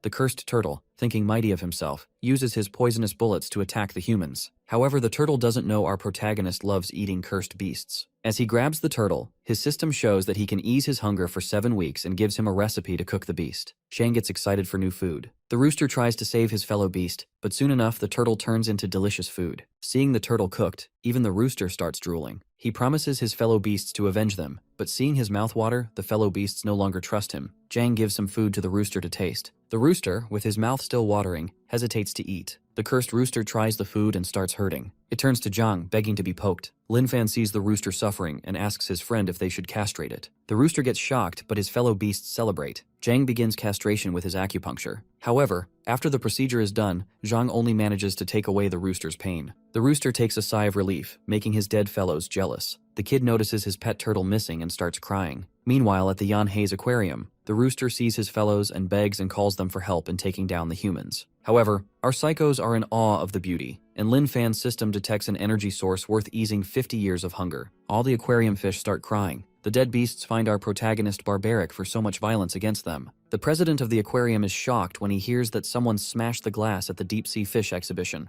The president thinks it's impossible to break through a 20-meter thick glass wall. However, he learns that the people who broke through were talents from the special department and passes out at the shock. Meanwhile, our protagonist stands before a feast of fried fish, and his only objective is to finish it all. While he enjoys the delicious food, the rooster hates them for their evilness. Jang tries to feed the rooster, and like always, the rooster loves the taste. Soon enough, Jang and the rooster feel full. Yingwo-sun is amazed to see them spot and eat well-hidden cursed beasts and gives a thumbs up to the rooster for turning its life around. On the other hand, a starfish tries to sneak past to tell the king about the rooster's treacherous behavior. Lin Fan sees the starfish and tells his friend he finds it cute. However, Jang finds its feet ugly, so they let it go. Either way, the fish family finally unites in the afterlife. After a while, the rooster wakes up, realizing that it didn't explode this time and didn't even feel any pain. As they walk past a woman and a child, they see the odd-looking rooster and think it's a phoenix. The rooster realizes that his fellows will think he's devouring cursed meat to level up. However, the rooster only wants to save its life, and so he has to eat his fellow being. He remains determined to his heroic dream and tries to explain his situation to the level 7 cursed finches. However, the birds do not believe him and start attacking, calling him a traitor. Seeing another one of its kind turned into food, the rooster gets emotional, but our psychos enjoy their delicious treat. The rooster appreciates that the humans saved it when the cursed finches attacked. However, it still hates them for forcing it to lay eggs. The rooster now stays more determined than ever to take revenge for its fellow beasts. It no longer needs the approval of the others because it recognizes its true self. Meanwhile, Cyclops receives a shocking 30 million restoration fee from the aquarium. A week later, the Strongmen leaderboard updates, and everyone's shocked to see the team 666 climb up to 1,000 points. Seeing their scores, the fighters refuse to believe that the newbies killed so many beasts in a week. Meanwhile, Cyclops refuses to believe Yingwo-sun's report, so the spy shows him the beast's remains. Cyclops still doesn't believe it because anyone could slay the beasts. However, Yingwo-sun recorded the fights too. Cyclops realizes this could bring other people's attention and worries that Hu Li might find out. Suddenly, Hu Li barges into the room asking about the newbies. She sees Yingwo-sun and orders him to revalidate the newbies' accomplishments and suspend them if they turn out to be fake. She then orders him to leave and tells Cyclops that the Capital headquarters has accepted the request to send support. However, the Capital has a condition: to get Cyclops to explain everything in person. Cyclops refuses, arguing that he can't leave the city in such times. However, the Capital headquarters has only agreed to send 2 city-level people to help if he explains the situation. Cyclops worries that something might go wrong if he leaves. Hu Li assures him that the Capital has agreed to send a city-level fighter to take his place. Cyclops gets angry that she agreed in his place, but Hu Li orders him to go. Meanwhile, the headquarters starts blaring alarms about an extremely high energy wave alert, and when everyone shifts their attention to the danger, they see the new recruits and their leveled-up cursed beast, a level 8 rooster. The alarms continue to warn everyone about the super advanced energy wave. Yingwo-sun tells Cyclops about the alarm, pissing him off. He then asks his boss how he should report the new recruit's pet reaching level 8. Cyclops tells the fighter that reporting isn't enough, and he'll personally explain everything in the research room. The group chat starts gossiping about the rooster reaching level 8 in 10 days. Cyclops meets our psychos to report the rooster. The assistant checks for safety and asks the newbies if the rooster is obedient. The newbies assure him that the rooster is very obedient. He then asks if it can get close to people without getting excited or agitated. Cyclops asks the recruits to demonstrate it, so they both hug the rooster. The doctor then asks if the animal obeys the owner's instruction and stays under control. Lin Fan demonstrates the obedience by asking the rooster to lay eggs. Everyone watching is shocked to see a rooster lay 2 eggs. Even the doctor gets surprised and marks the pet as obedient, seeing it change its body structure. The rooster falls into despair, having to do things it couldn't even do before, all for survival. After the safety test, Lin Fan and Jang get stopped by a girl who asks them to show her the rooster. The girl takes the rooster and starts streaming about it, talking about its obedient nature. Suddenly, Cyclops walks in and snatches the rooster away to stop the girl from streaming. He returns the rooster back to its owners and tells them to be careful. On their way out, Jang politely asks his friend to talk to Cyclops. So our protagonist speaks up and requests Cyclops to trust his friend. Cyclops feels good for being remembered. However, he's terrified of the acupuncture and tells the psychos to stay away from him. Cyclops tries to run away, trying to protect his only eye, but our newbies catch up to him, begging for just one chance. The 2 psychos start making cute faces, hoping the leader will let Jang treat his eye. However, Cyclops loves his eye and wants to keep it to himself. Cyclops meets the strong man of Capital Headquarters, Kim Thuong Vo. He realizes this man sent the reinforcement before. Kim Thuong instantly notices the newcomers and their high-level pet. He tells Cyclops that their instant growth in points grabbed his attention. He confronts Cyclops for being the one behind their achievements. Cyclops now worries that the man might find out the truth about Lin Fan and Jang. Right then, Thuong tells Cyclops that he already knows that the newcomers are his stepchildren. The man had investigated and found Cyclops as the guardian. However, he reveals that he already guessed their relationship because of Lin Fan's hair. Kim Thuong starts playing with the newbies and introduces himself. Both psychos extend their hand to greet their new uncle at the same time. Kim Thuong starts thinking about which one to shake first and reaches out for both, impressing Lin Fan. Cyclops interrupts the greeting and introduces his newcomers as his 2 sons. He tells the man that Jang is experienced in acupuncture and can help him ease any discomfort. Kim Thuong reveals that he wanted someone to do acupuncture on him after his neck bone disease. Cyclops assures his friend that his son is the best and will relieve him of pain. A moment later, Jang and his new subject sit ready for the treatment. Kim Thuong hesitates seeing the sewing needles, but Jang assures him that he cleaned the blood off them, making the man worry even more. Jang starts the treatment. Kim Thuong gets confused seeing himself stabbed in the forehead for a neck bone disease, but our psycho assures him that the places that aren't appealing are seen clearly. Jang continues the procedure, and after the 13th needle, Kim Thuong starts seeing stars and galaxies. Seeing his new subject faint too, Jang gets sad thinking that he failed. His friend assures him that he'll be fine and they need to take the patient to the hospital first. Knowing that Kim Thuong will be fine, Cyclops tells his newbies to go, and he'll take the patient to the hospital. As they leave, he stops them and asks them to take out the needles first. After the psychos take out the needles and leave, Cyclops undresses Kim Thuong and starts scanning him. Suddenly, the scanner detects an anomaly signature. Cyclops remembers the guard saying he was injured last month and thinks maybe he had surgery. Meanwhile, Kim Thuong starts to wake up. Cyclops tells him that he has been asleep for a while, and he has already called an ambulance in case he gets any side effects. Kim Thuong starts moving his neck around, feeling happy that his neck pain is gone after years, shocking Cyclops. But then, Cyclops feels relieved when Kim Thuong feels something uncomfortable. However, the only thing Kim Thuong feels uncomfortable with is his clothes. He turns away to check his clothes while Cyclops talks to the rescue center. Kim Thuong looks down in his pants and gets furious. He starts screaming at Cyclops, blaming him for the mistake, and attacks him. Cyclops tries to slow down to give his opponent a chance to be comfortable, but seeing the blast fly towards him, he prepares to return the favor. Cyclops throws his attack, but Kim Thuong's blast pierces through it, sending Cyclops out through the wall. Hu Li, coughing through the smoke, walks in to see if Cyclops received her uncle, but to her surprise, she finds her uncle attacking him. Cyclops gets up, realizing that his opponent has just become stronger. Cyclops, thinking it's just practice, asks Kim Thuong why he's hitting so hard. Kim Thuong gets furious, intending to take Cyclops' toy off. Cyclops asks for a chance to explain himself and suddenly realizes that Kim Thuong might know that he checked him. So, Cyclops accepts that he did it on his own and apologizes for doing it without consent. Kim Thuong gets even more furious, with an intent to kill. Cyclops whispers to Hu Li that her guess was right. Hu Li tells him he needs to leave in 2 days, but before that, Cyclops decides to get some treatment first. Kim Thuong furiously tells Hu Li to stay away from Cyclops, calling him a pervert. Hu Li asks what happened, but he gets ashamed and calms down, telling her that all is fine. He tells his niece that he needs to be careful to be safe from evil people. He hugs Hu Li and starts crying about how much he has lost. Meanwhile, the group chat starts gossiping about the powerful newbies and wonders if their pet helps them hunt the evil beasts. Hu Li gets furious reading the newbies file, but then an assistant walks in to inform her that the defenses have been increased in the east and west. However, they don't have enough people to strengthen north and south in 2 days.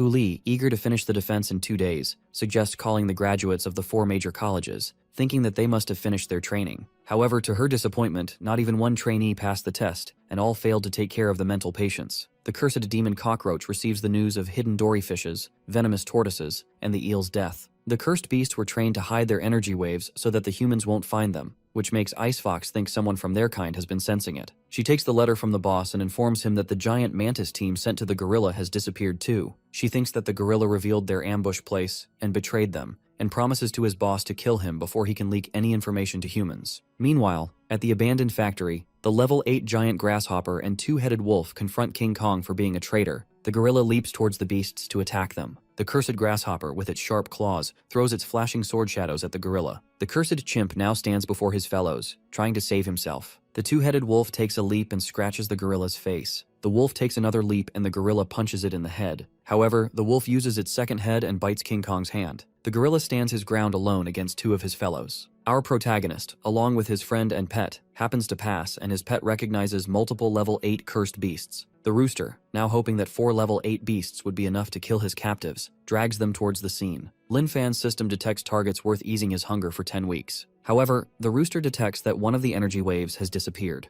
The rooster rushes to the scene, and when it gets there, it sees the beasts fighting each other. The rooster screams at the beasts for fighting each other, the grasshopper standing above the gorilla, ready to end him. But then, the rooster, with its tightened body, steps in and holds the grasshopper's claw and tries to get them to stop fighting. Suddenly, another gorilla jumps in and punches the grasshopper in the head. The grasshopper is thrown in the air. The rooster tries to get them to stop, but the gorilla leaps and smashes its head in an instant. With its final breath, the grasshopper calls the gorilla a traitor. King Kong thanks the rooster for his help, making him blush. The cursed rooster begs the gorilla for its help defeating the 2 evil humans. However, the gorilla recognizes our protagonist and his friend. He pets the rooster and tells it that he agrees that humans and beasts should live peacefully together. The gorilla says goodbye to his friends and comrade beasts and leaves. The rooster is shocked hearing King Kong's words and now calls him a traitor. He tries to get the grasshopper to wake up and explain that he's not the traitor. However, it's too late. A moment later, our protagonist and his friend cook the 2-headed wolf on fire and decide to reward the rooster with both heads for leading them. Seeing the humans not eat the insect, the rooster starts digging a hole to bury its fellow. The rooster gets shocked seeing himself drool all over, thinking about eating his fellows. It quickly shrugs off the thought, but then,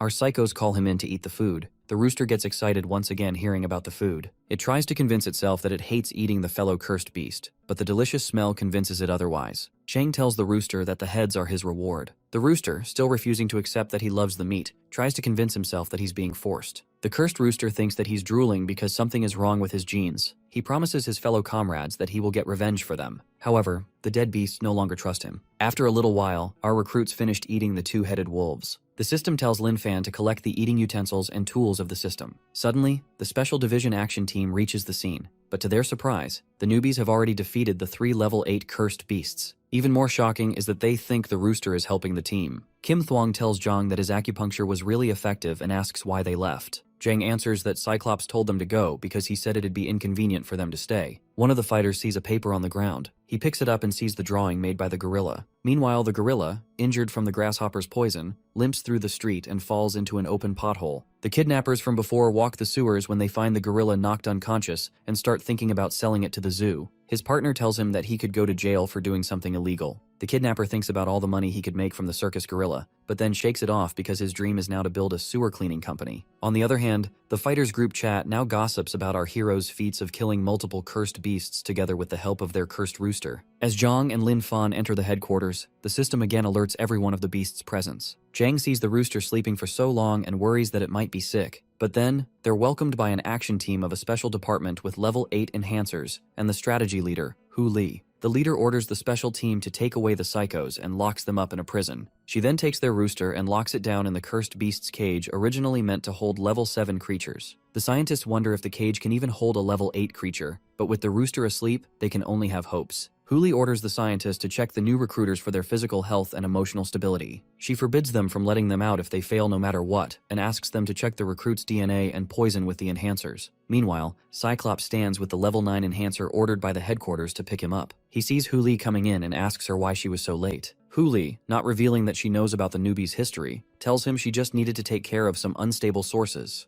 Cyclops tells Huli that he's leaving the city to her and Kim Thuong to take care of. However, Huli intends to cut him off once he's back. Cyclops grabs the strategy leader's hand and tells her that Kim Thuong is not familiar with the city's defense mechanism and fighter departments. As the head of the security department, he transfers the three-headed mind dragon to her for her protection and leaves in the helicopter. Meanwhile, Ice Fox informs her boss that the energy waves of the two-headed wolf and giant grasshopper have also disappeared, and she suspects that they're dead. With the gorilla's energy wave weakening, she thinks it got the poison and will die too. Ice Fox feels humanity's breath on the paper bird that her boss plays with. The demon cockroach smashes the paper. Ice Fox wonders why the humans in the area have left and suspects that her boss has a relationship with a human. On her lord's command, Ice Fox prepares to tell all the beasts to get ready for war. In the city, people walk their pets around when suddenly they transform into giant cursed beasts. Everyone starts running for their lives as the cursed dogs rampage through the streets. The headquarters detects cursed energy at Hengchuan Road first, and one by one the whole city floods with the cursed beast's presence. Huli orders her team to immediately send in the action team and order them to bring in the creatures afterwards. Meanwhile, the people in the street start throwing and kicking their normal pets away, scared that they might be cursed creatures. The cursed dogs continue to crush humans and dogs alike. A woman, with her pet dog in her arms, runs for her life. The dog thinks about all the life that his owner gave him. However, the girl has no idea what her dog is. The dog feels sad that no one will adopt him, and it'll be useless even in his transformed form. Suddenly, the giant cursed dog leaps towards the woman.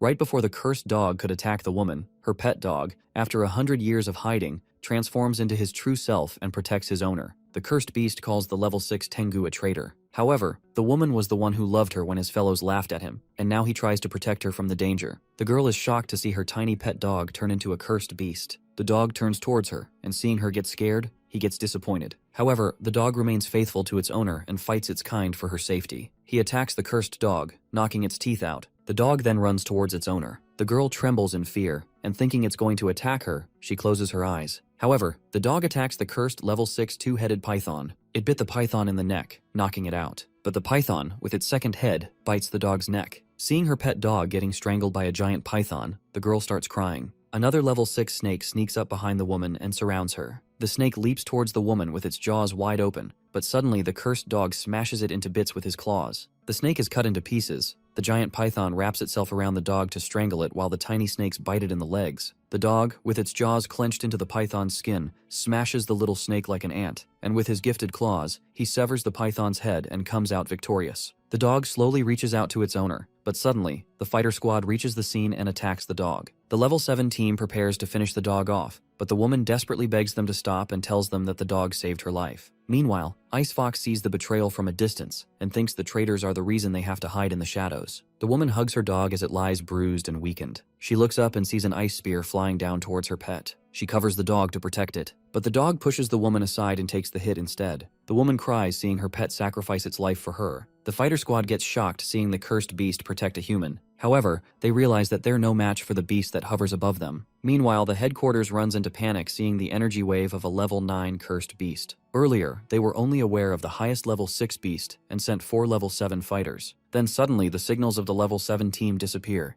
Huli remembers that she sent Renling's team to where the level 9 signal was coming from and orders her agents to call the team back off. However, the agent believes that the team went there because a human signaled them. Tears roll down from Huli's eyes seeing her fighters die. The agent suggests sending Jin Shangwu to help, but Huli refuses. She believes that if the creature that doesn't appear cheats and destroys the monitoring center, the Yanhai city will be destroyed. The strategy leader asks about the Yanhai team and local team, but the Yanhai team is already busy dealing with 2 cursed level 8 beasts and a level 4 in Fang Su. While the Yanhai deal with the cursed Kung Fu kangaroo, rabbit, and moat pig, the local team in the city center faces off against a level 7 three-tailed leopard and a speed-impaired dog. Huli thinks that the Renling team is their last resort, but to her disappointment, they are dead too. Meanwhile, Yingwo Sun, understanding the gravity of the situation, resorts to releasing our psychos from the prison to save the civilians. Lin Fan is surprised to see him suddenly appear. However, Lin Fan had been noticing him all along. Yingwo Sun is shocked to know that our protagonist always knew about his presence. He proceeds to open the prison gate but can't seem to know the password.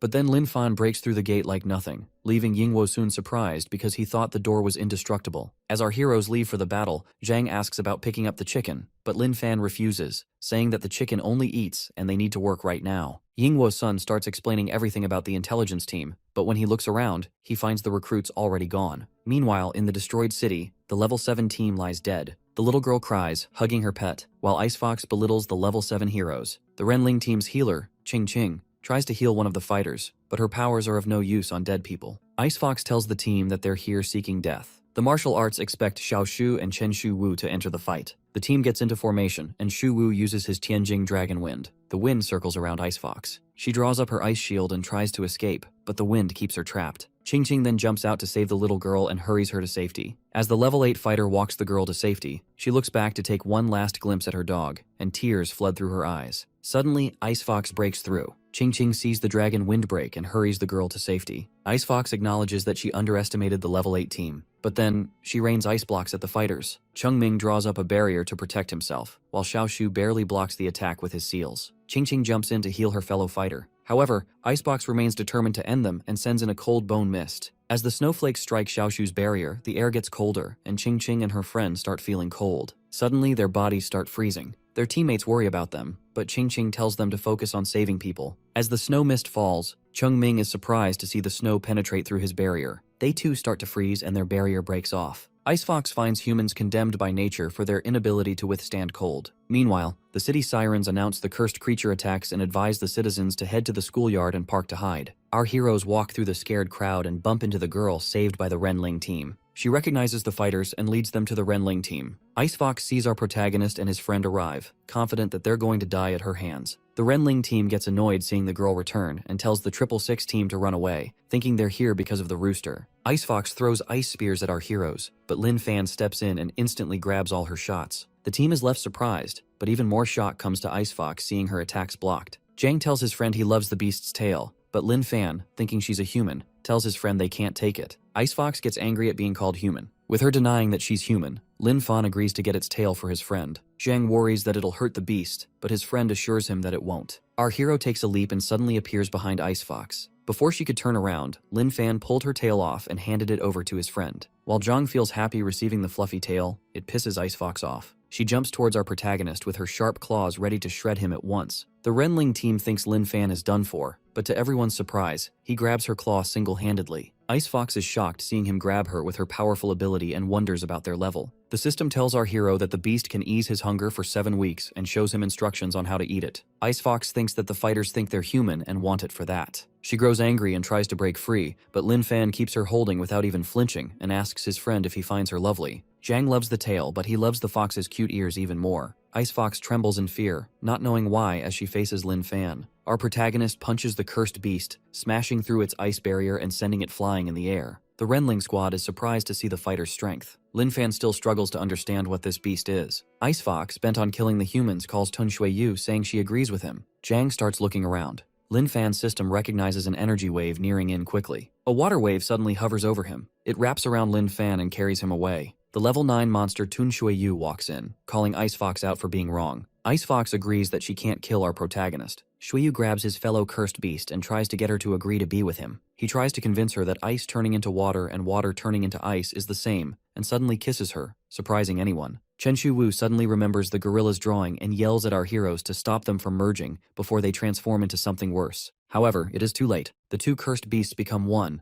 turning into a level 10 Snow King. Everyone is shocked to see the cursed beast transform. A huge wall of water rises, lifting our protagonist and his friend into the air. The Snow King takes a leap and attacks the two fighters, throwing them back down. Lin Fan's level 5 defense system activates as he travels back down. His system recognizes the water system and warns him against it. Lin Fan and Jang fall into the water. The system warns our protagonist to avoid the water and exit as soon as he can. He tries to stand back up, but the water wraps him all around. The Snow King, trapping the fighters in, brings up ice walls and fills them with the water. Jang feels paralyzed as the water level rises, but his friend assures him that he'll save him. The water continues to rise, and suddenly, the block of water freezes, trapping the fighters inside. The system tells Lin Fan to quickly release the gas and break the ice coffin before a mechanical wound is formed on his body. Meanwhile, back in the monitoring room of cursed creatures, the rooster wakes up, transformed into a human. He gets angry finding himself in the cage and throws it away. The now human rooster is shocked seeing himself throw such a huge cage, but when he takes a look at his wings, he's surprised to see human hands. The rooster falls into despair seeing himself turned into a human. But then, it sees its power and accepts the price for rising to level 9. The rooster, now a level 9 Li Wu Shushen, prepares to take revenge on the humans who humiliated him. Ready to exact revenge, Shushen flies through the skies looking for the psychos. He suddenly recognizes energy waves of his fellows, and, knowing that the humans must be fighting them, rushes in to save his fellows. Meanwhile, the headquarters detect the level 9 energy waves disappearing, but they also see the level 10 energy wave appear instantly and a third level 9 creature. Huli worries that this might be the end of Yanhei City and asks if the Renling team is still alive. The agent reports that they're still receiving 2 signals, but it's coming from the place of a level 10 creature. However, when he pulls up the information on screen, Huli realizes that her prisoners have escaped. To everyone's surprise, the newbie's level 8 pet has also escaped and leveled up to 9. They believe that the rooster has reached the scene to protect the owner. At the battleground, as Shushen reaches the scene, the Renling squad gets scared, noticing a level 9 creature. They suddenly light up in excitement seeing the rooster, thinking it's here to save them. The Snow King calls the rooster a traitor. Shushen claims that he's here to kill the human, surprising the squad. He rushes towards the ice coffin, and the Snow King starts attacking him instead. Shushen gets angry at the Snow King for trying to kill him,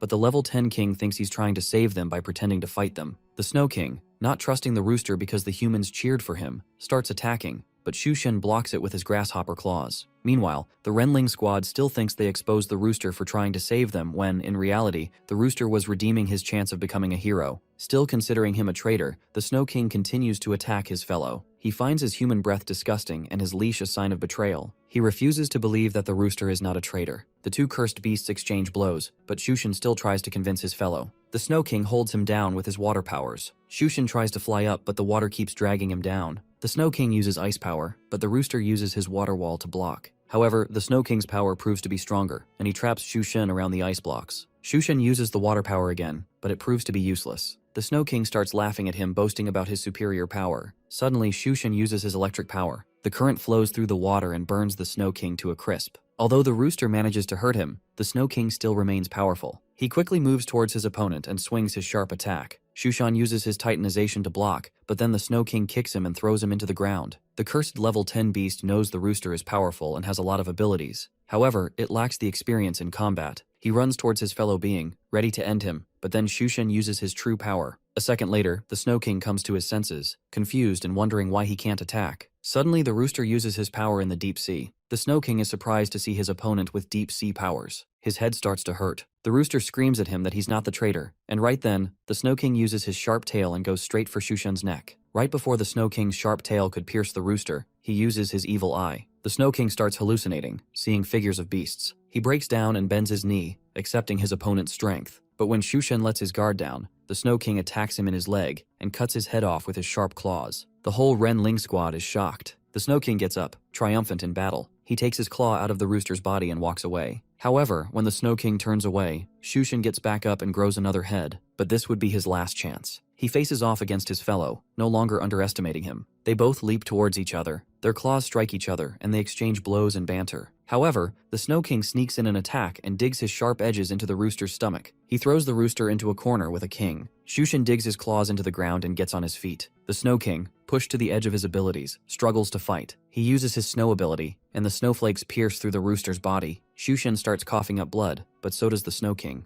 The level 10 cursed beast gets confused, wondering why he's hurt. Suddenly, he realizes that his opponent used toxic bullets in his attacks, and gets even more furious. Meanwhile, Lin Fan struggles to move around in the ice coffin. With only 10 seconds left, he nears the ice wall, but his friend only has 5 seconds to live. Our protagonist could still break the ice coffin, but he can also pause time by walking into the other realm and become stronger. The system can't see why he has to save someone stealing his reward. However, our protagonist does not want to leave his friend behind. He moves into the other realm, pausing the time in this one. Now all he has to do is finish the mission and get stronger. Lin Fan enters the world where time stops, and all he has to do is help the descendant of the fire god, Jufei, be on the right path. 2 bruised, scared girls apologize to Jufei and promise to be obedient. They cry and promise that they won't run away again. Lin Fan notices himself transformed into another person with different memories. He realizes that Jufei has done terrible things, but he also knows he's not crazy. Suddenly, Wang Meng, his bodyguard, knocks on the door to inform Jufei that Duan Shanhu wants to meet him. Jufei answers the door and tells his guard about the girls inside and orders him to send them home. Wang Meng dresses his master up and tells him that the 8th Lord is also invited to the meeting.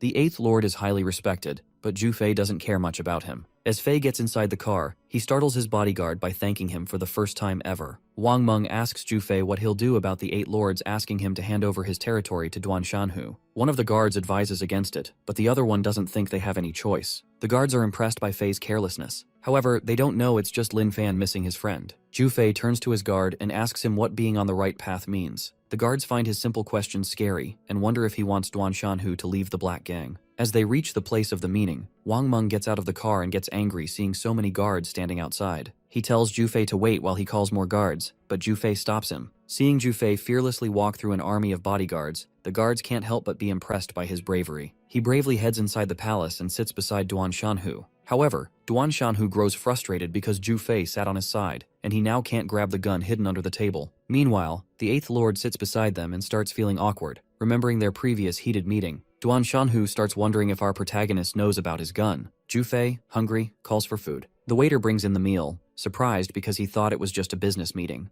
Duan Shanhu starts wondering when they're going to talk business, or if he's getting the territory or not. Our protagonist starts eating, without caring for anyone's influence. After he finishes eating, Duan Shanhu thinks they're finally going to talk about business. However, Zhu Fei just gets up and starts to walk away. Duan Shanhu gets angry that his opponent is walking away without giving him what he wants. He pulls out his gun and points it at our hero to threaten him. Zhu Fei's guards pull out their guns, turning the meeting into a Wild West standoff. With the guns pointed at each other, Duan Shanhu tells our hero that he can't leave without farting. Our protagonist takes it literally, confused by the weird request but farts anyway, and starts to walk away again. Duan Shanhu gets even angrier and threatens to shoot our hero. Zhu Fei's guard and Duan Shanhu stand against each other, ready to pull the trigger. But seeing our hero's unwavering bravery, Duan Shanhu starts trembling and gives up. The 8th Lord finds our hero's courage impressive, but Zhu Fei pays no attention to him and leaves. The 8th Lord gets angry for not being respected, but he feels even more disrespected when he learns that he was only here to pay the bill. Later on their way out, the guards sing praises of Zhu Fei's daring standoff. But our hero is only missing his old friend. Wang Meng then takes him to the orphanage and tells him that he'll soon get this place. A little girl opens the door, and seeing the bad guys, she runs to the director crying. An old woman comes out, begging our hero to not destroy the orphanage. Our protagonist remembers his old friend telling him that a bad environment could make the kids' lives worse, and offers to help the woman. The director gets scared thinking that he wants to take away the kids. Zhu Fei asks the woman if she has the money to fix the place. His guards think he's trying to force her to sell, but to their surprise, he orders Wang Meng to give her the money. Wang Meng tells his boss that the contract hasn't been signed, but our hero tells him that he doesn't need that because they're going to help them. Wang Meng gets confused, thinking by helping, his boss means to kill the orphans. But later in the card, the guard asks his master why they gave the money to the old woman, and our hero answers that they're now becoming the good guys. Meanwhile, Xu Jin tortures one of Zhu Fei's henchmen for running away. He tells Shiso Dalong that his master has dealt with people like him and takes him to his boss. Xu Jian kicks the prisoner in front of his master and asks for his punishment. But to his surprise, Zhu Fei pities the man for already being too injured and wishes that his friend was there to heal him. Shiso Dalong starts trembling and explains to his master that he had to leave to take his mother to the hospital. He begs his master to not kill his mother and asks for more time, promising that he'll return. Xu Jian, with his 3 years of undercover spy experience, notices Zhu Fei's odd behavior and suspects something is off. Meanwhile, the bodyguards can't understand why their master ordered them to go to the hospital and donate blood to Dalong's mother and pay the hospital fees. However, Wang Meng explains that his boss meant it as a metaphor for blood, and Zhu Fei will kill both Dalong and his mother. The bodyguards now feel satisfied with their boss's left hand. On the other hand, Xu Jian sits on the toilet, scrolling on his phone while his friend yells at him to hurry. The news reporter visits the children's orphanage to report Zhu Fei's generous donations. Due to a habit of constantly reporting his criminal activities, she keeps portraying a criminal image of him, but keeps correcting herself. She confirms with the director about our mafia boss's donations. Duan Shanhu, watching the news, grows angry thinking that our hero bribed the woman to say good things about Zhu Fei. Meanwhile, our protagonist watches all the murder videos and thinks about how scared his friend would be watching this violence. He imagines Jang doing acupuncture on dead men and wonders how someone bad can turn good. Lin Fan remembers the president advising him to call police when there's a problem. So, our hero calls the police to ask them how someone with a lot of bad conduct can become a good person. The policewoman confirms if the bad thing is criminal and suggests that they should take responsibility for their crime. She explains that he should turn himself in soon for leniency. Zhu Fei ends the call and tells Wang Meng that he wants to be a good person, so he and all the others have to turn themselves into the police for the crimes. The system considers Lin Fan's act reckless and usually suggests cleaning up the gang and leading everyone to a right path. At first, Wang Meng gets shocked and scared, but then he thinks his boss is trying to test his loyalty. So, he cheerfully agrees to Jufei's idea and tells him he fully supports it. Jufei asks him to invite everyone in the group to some place and add drugs to their food. Wang Meng still thinks it's a test of action and confidently agrees. Meanwhile, Xu Jian and his other guard receive the invitation to the dinner. The guard gets excited, but Xu Jian can't help but think something big is going down. Later, Xu Jian reports the big invite to his superior. They doubt his intel after the Renhe hospital failure. However, Xu Jian tells them how much he had sacrificed, his partner and his pet, and he lost his home. The boss takes a sigh and promises to his officer that he'll get everything once the operation is over. Xu Jian remains committed to his efforts of bringing the Jufei gang down and assures his boss that his instinct will pay off. At the dinner, all the gangsters continue celebrating their feast. One of the thugs calls the manager because he wants the girls to serve them. The manager explains that the girls are on a women's care day leave and only men can serve them. However, the truth is that women have refused to serve the thugs. The gangster gets angry and grabs the manager by his collar and insists on having female waiters. He swings his hand to slap the manager, but then Jufei steps in and grabs his hand. The thug turns pale, thinking he's going to die, but Jufei only asks him if he had food. The thug starts feeling dizzy and slowly passes out. One by one, the whole gang feels dizzy and passes out. Wang Meng tells his boss that he drugged the food himself to avoid the info getting leaked. Jufei appreciates his guard and tells him he can now call the police. Wang Meng gets shocked, but thinking that it's still a loyalty test, he agrees, and tells his master that he'll agree to anything, even if he has a gun pointed at him. Suddenly, Wang Meng's wish is fulfilled, and a policeman points a gun at his head. The whole police squad, pointing their guns at the gang, tells them that someone reported the criminal activities. Jufei raises his hand and tells them that he called the police, leaving them surprised. He hands them over a computer with evidence of not just his crimes, but the crimes of other people. The police are shocked seeing all the evidence and take the mafia boss into custody. In the police car, Wang Meng still thinks that he's being tested and asks for instructions. Meanwhile, the policeman puts the cuffs on Xu Jian, saying that their boss has gone crazy for turning them in. The police director steps in and tells Xiao Wu to leave the criminal to him and sends him to the hotel staff. He then congratulates Xu Jian for finishing his job. Meanwhile, Duan Shanhu and the Eighth Lord celebrate their opponent's crazy act and discuss distributing his territories. However, before they could talk division, the police squad barged in, pointing their weapons at them. It turns out that the evidence that Jufei handed over contained some evidence of the opponent's crimes. Duan Shanhu bangs the table in anger, cursing Jufei. The judge announces his final judgment and sentences Duan Shanhu to death based on conclusive evidence. Although Jufei's evidence of his crime was conclusive too, due to his act of turning himself in, the judge suspended his death sentence. Having finally taken out the gangs polluting the city, Xu Jian feels relieved and asks when he can get his identity back to claim his pets. To his surprise, the boss reveals that the inspection team thinks that Jufei's criminal record and past behavior suggest that there may be someone behind him, and the superiors want Xu Jian to go undercover in prison to find out the mastermind. The boss understands how difficult his officer's life will be and suggests himself as his boyfriend. Xu Jian remains dedicated to his duty and agrees to go undercover. Meanwhile, the boss insists on making himself his officer's boyfriend and tries to convince Xu Jian about it. The thugs watch their boss's interview on the TV, claiming that he drugged everyone to help them become a good person. All the gangsters turn towards Jufei in anger. Our protagonist tells them they don't need to thank him. Xu Jian watches the whole scene and thinks the warden really hates Jufei, so he put him with his underlings in the prison. However, he realizes that he won't have to work if Jufei dies in prison. The gangsters, trying to exact revenge, plot against their master. Jufei and the other prisoners continue their labor. Xu Jian knows the thugs will go for it now and decides to call the guards. Xufei calls Wang Meng to bring him more seeds when a thug slowly sneaks up behind him. The thug jumps at him to stab Jufei in the back. Wang Meng comes running in to save his boss despite him turning them all in to the police. Right before the thug nearly stabs the mafia boss, Xiao Delong steps in to protect him. Wang Meng and Delong surround their boss to keep him safe from the attacks. All the thugs gather around, ready to finish it off while the guards run into the field. The thugs jump in to attack Jufei. Wang Meng and Delong step aside, and our hero swings a punch and sends the thugs far into the field, shocking everyone with his strength. Our hero warns his thugs to stay away from Delong and Wang Meng because he thinks their punches will be painful. All the thugs realize the power of their boss and kneel before him, swearing loyalty once again. 3 years later, Jufei gives the prison guard a bag of money to send to the Flower Children's home as a donation. To the guard's surprise, all the other prisoners hand over their earnings for donations as well. Xu Jian refuses to give his money, arguing that he's saving it for his pets. But our hero's guards step in and force him to obey their boss. At last,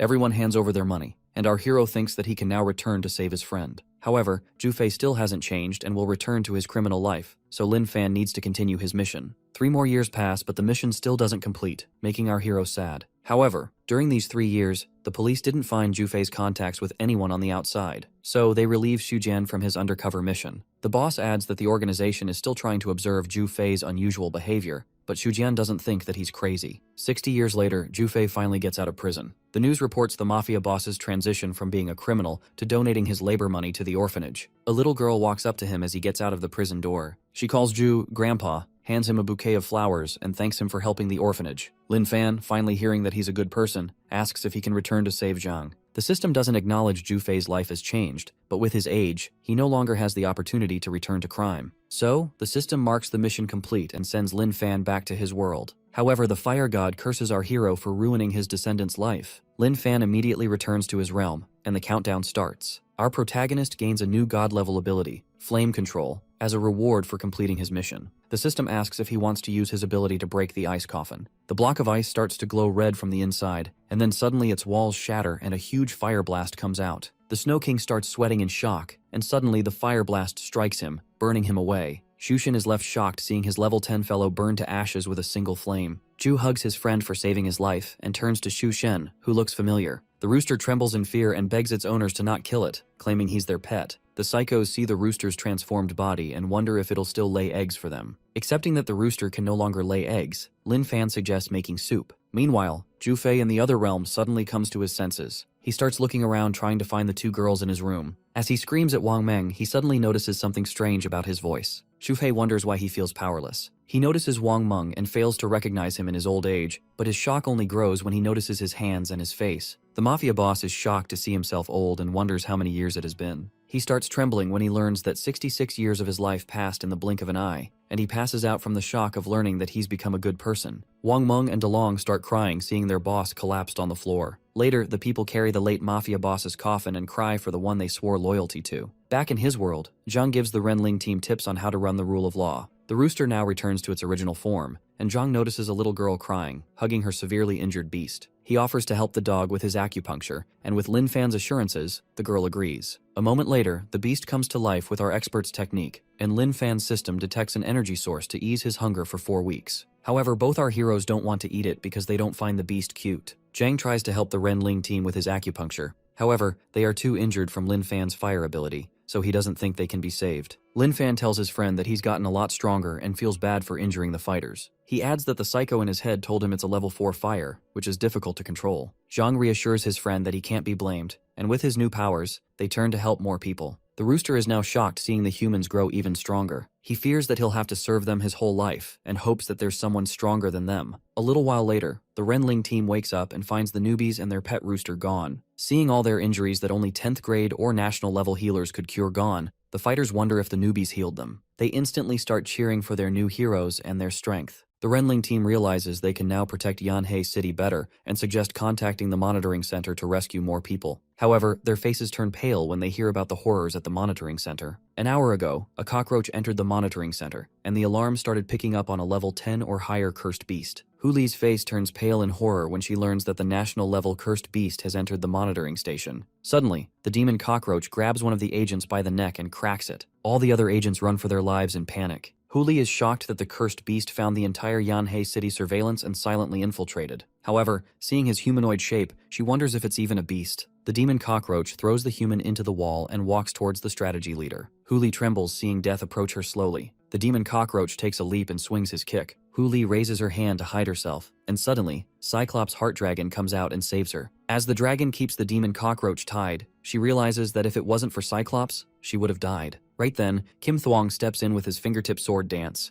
As his attack nears the beast, he breaks free from the dragon, and the two energies collapse. Kim Thuong attacks once again, and as the shots fire towards the beast, he tries to run, but the fire strikes him in the head. Kim Thuong uses another attack directly at the demon cockroach and cuts his head off from his body. Seeing the demon cockroach with his head severed, Huli wonders if he's dead, but she knows that killing a high-level beast can't be that easy. As she turns around, she sees the cursed beast wake up and attack her uncle. She tries to scream for her uncle to turn around, but by then, the cockroach lands his kick and throws Kim Thuong into the wall. The fighter gets back up. With his bones broken, he wonders if he can survive against an immortal beast. The demon cockroach runs to attack his opponent. Kim Thuong uses his dance of swords, but the beast dodges through it. He swings his kick and nearly ends his opponent's life in an instant. But then, Cyclops enters with a dramatic entry and grabs the demon's leg with his dragon. He then uses his world-destroying palm. The demon cockroach tries to free himself, but Cyclops cuts his arm. Cyclops then uses his magic 5-element array around the beast. The dragon keeps the demon cockroach trapped in the magical circle. When Huli told Cyclops that the headquarters wants him to leave Yanhei City, she suspected already that the headquarters either didn't believe them or didn't care about their city. She had to take the bait because the headquarters agreed to send town-level fighters in exchange for Cyclops because they wanted him out of the city.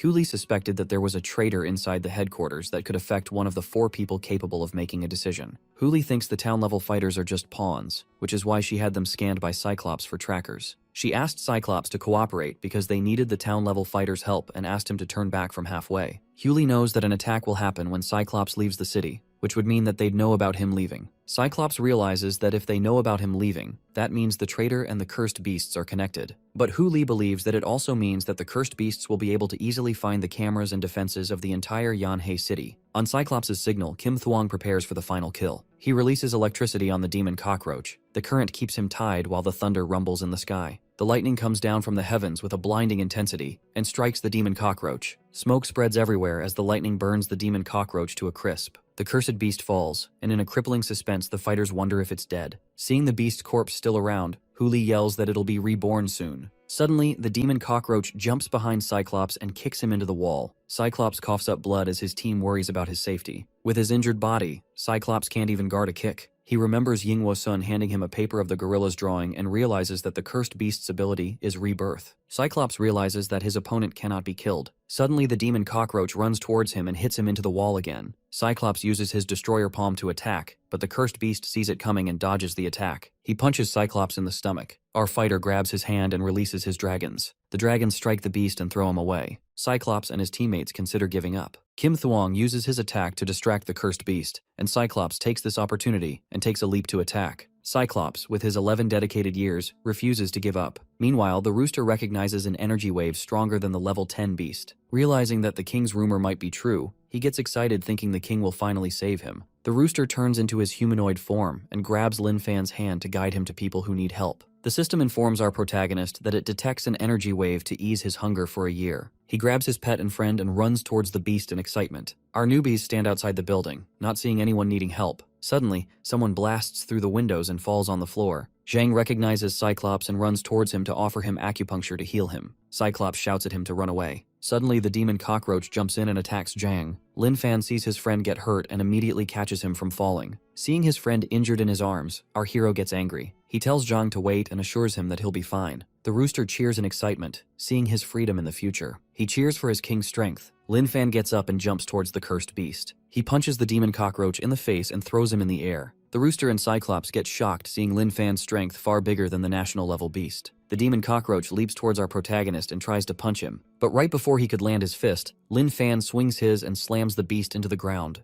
As he continues punching the beast, another one of his bodies appears behind. He tries to kick Lin Fan in the head, but our hero sees it coming. He grabs the cursed beast's leg and slams him into the ground again. He then punches the demon in the stomach. Right then, another one jumps at Lin Fan from behind. Our hero takes his hand out of the corpse and grabs the cursed demon by his throat and tears it off of his body, leaving the rooster shocked. Cyclops is left shocked and amazed at Lin Fan's ability as he meets his opponent with unmatched power. His shock grows as Lin Fan continues to defend and attack his opponent brutally, and Cyclops knows that if it wasn't for the demon cockroach's resurrection ability, it would have died long ago. However, the national-level cursed beast can be reborn, so the only way the battle ends is with Lin Fan losing. Or at least that's what Cyclops thinks. Our protagonist smashes his opponent to the ground, but then it returns with another body and swings a leg against him. Lin Fan grabs his leg and throws him back once more. The demon cockroach lands an attack on Lin Fan, leaving everyone shocked. The two opponents face off against each other. They both take a leap, and the demon cockroach lands his fist on our hero's face, but Lin Fan smashes his face again. The beast returns from behind once more. Our hero grows tired. His system alerts him that his Qigong cultivation to the late Earth stage is at the end. The system starts a 10-second timer. Lin Fan takes a leap. His fist starts to glow as he uses his God-given skill, Flame Control. As the fist nearly reaches the demon cockroach's face, our protagonist's power increases. The flame enters the second stage, burning blue, and then the third stage in green ghost fire, moving to the final stage, Earth Fire, Soul Explosion. At the last second, our hero manages to land a punch directly at his opponent's face, and his body's energy exhausts out. The demon cockroach falls to its knees and dies in an instant. The rooster is shocked seeing the king's energy disappear and starts trembling at our hero's terrifying presence. He feels too paralyzed to move. Our protagonist walks up to his friend lying on the floor. The system alerts that Jang's heart has stopped. Lin Fan grabs his friend, not believing the voices in his head. His eyes start to fill with tears as he tries to remind his friend of his promise. Suddenly, our hero is taken into a flashback when he first entered the hospital. The president assured him that it's okay to be scared of other people except for him. Lin Fan notices Jang offering acupuncture to a patient and asks if he can be with him, and the president tells him that this is the most unstable of all. Heiran unties the patient while the staff drags old Jang away. Jang tries to resist and begs them to let him practice. The patient hugs the dean in relief for being saved. Dean Heiran takes Lin Fan to his room and tells him that his mother is abroad for work and the hospital staff will take care of him. The nurse wonders why the dean is giving the little kid a separate room when the ward is full, but it all clears up when little Lin Fan asks for hammers, chainsaws, and other stuff for his training. A little while later, the staff kept having to take our hero to the operation ward because he kept hurting himself. Meanwhile, old Jang kept sneaking away and performing acupuncture on other patients, so the staff grew tired and ended up locking Jang in confinement. He asks the dean to let him go out, promising that he won't do anything bad, but Heiran knows he can't be deceived by Jang's face. He decides to look for Cyclops to hypnotize all the employees so they don't get deceived by Jang. Meanwhile, the staff gets tired of taking care of Lin Fan all day. Since both his arms are in casts, they think they can take a nap. But then, Lin Fan sneaks away and goes up to Jang's window. They both tell each other that they want to practice, but the staff won't let them.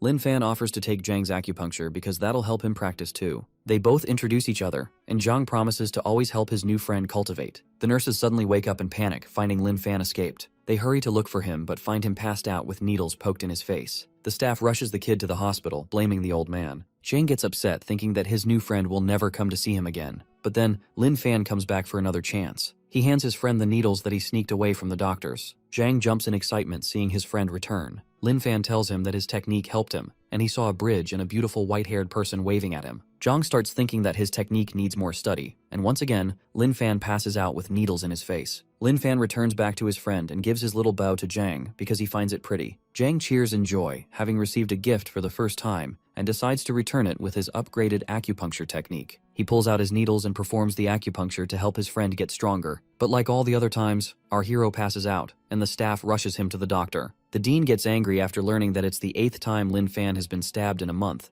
but the nurses complain that they get tired of watching him all the time and ask the dean to hire more people. Heiran realizes that he's short on staff, and since both his patients are willingly stabbing and getting stabbed, he decides to put them together. Meanwhile, Jang is surprised and excited when Heiran tells him that someone finally agreed to take his needles. The dean tells him that he and Lin Fan are going to live together and warns them against disturbing other people. As he walks out, the dean thinks if Lin Fan getting stabbed to death would be good for them, but he quickly changes his statement seeing the staff's shock. However, after hearing Heiran's comment, the staff wonders if they should keep the psychos apart. Back in the room, Jang keeps watching his new friend. As Lin Fan wakes up, Jang informs him that the dean put them together. Both get excited that they can now practice together and promise each other to be best friends forever. Lin Fan returns to the present, begging his friend to wake up. As his tears fall on Jang's chest, he starts to gain consciousness. Jang feels excruciating pain and calls his friend. Our hero's system detects Jang's vitals recovering as he slowly gains consciousness. Lin Fan starts smiling, seeing his friend return, and tells him that he believed in him. The system gets angry that his host didn't believe him, but then it detects a crash risk. Jang suddenly starts screaming and tells his friend that the demon cockroach kicked him and it hurts. He hugs his friend, crying, but Lin Fan assures him that he got his revenge by killing the beast many times. Meanwhile, the demon cockroach and ice fox curse our hero, but the other beasts assure him that it's better than being fed to the rooster. The rooster feels relieved that Jang is alive because it too felt like dying. Jang assures his friend he's not hurt anymore and asks if Cyclops is okay.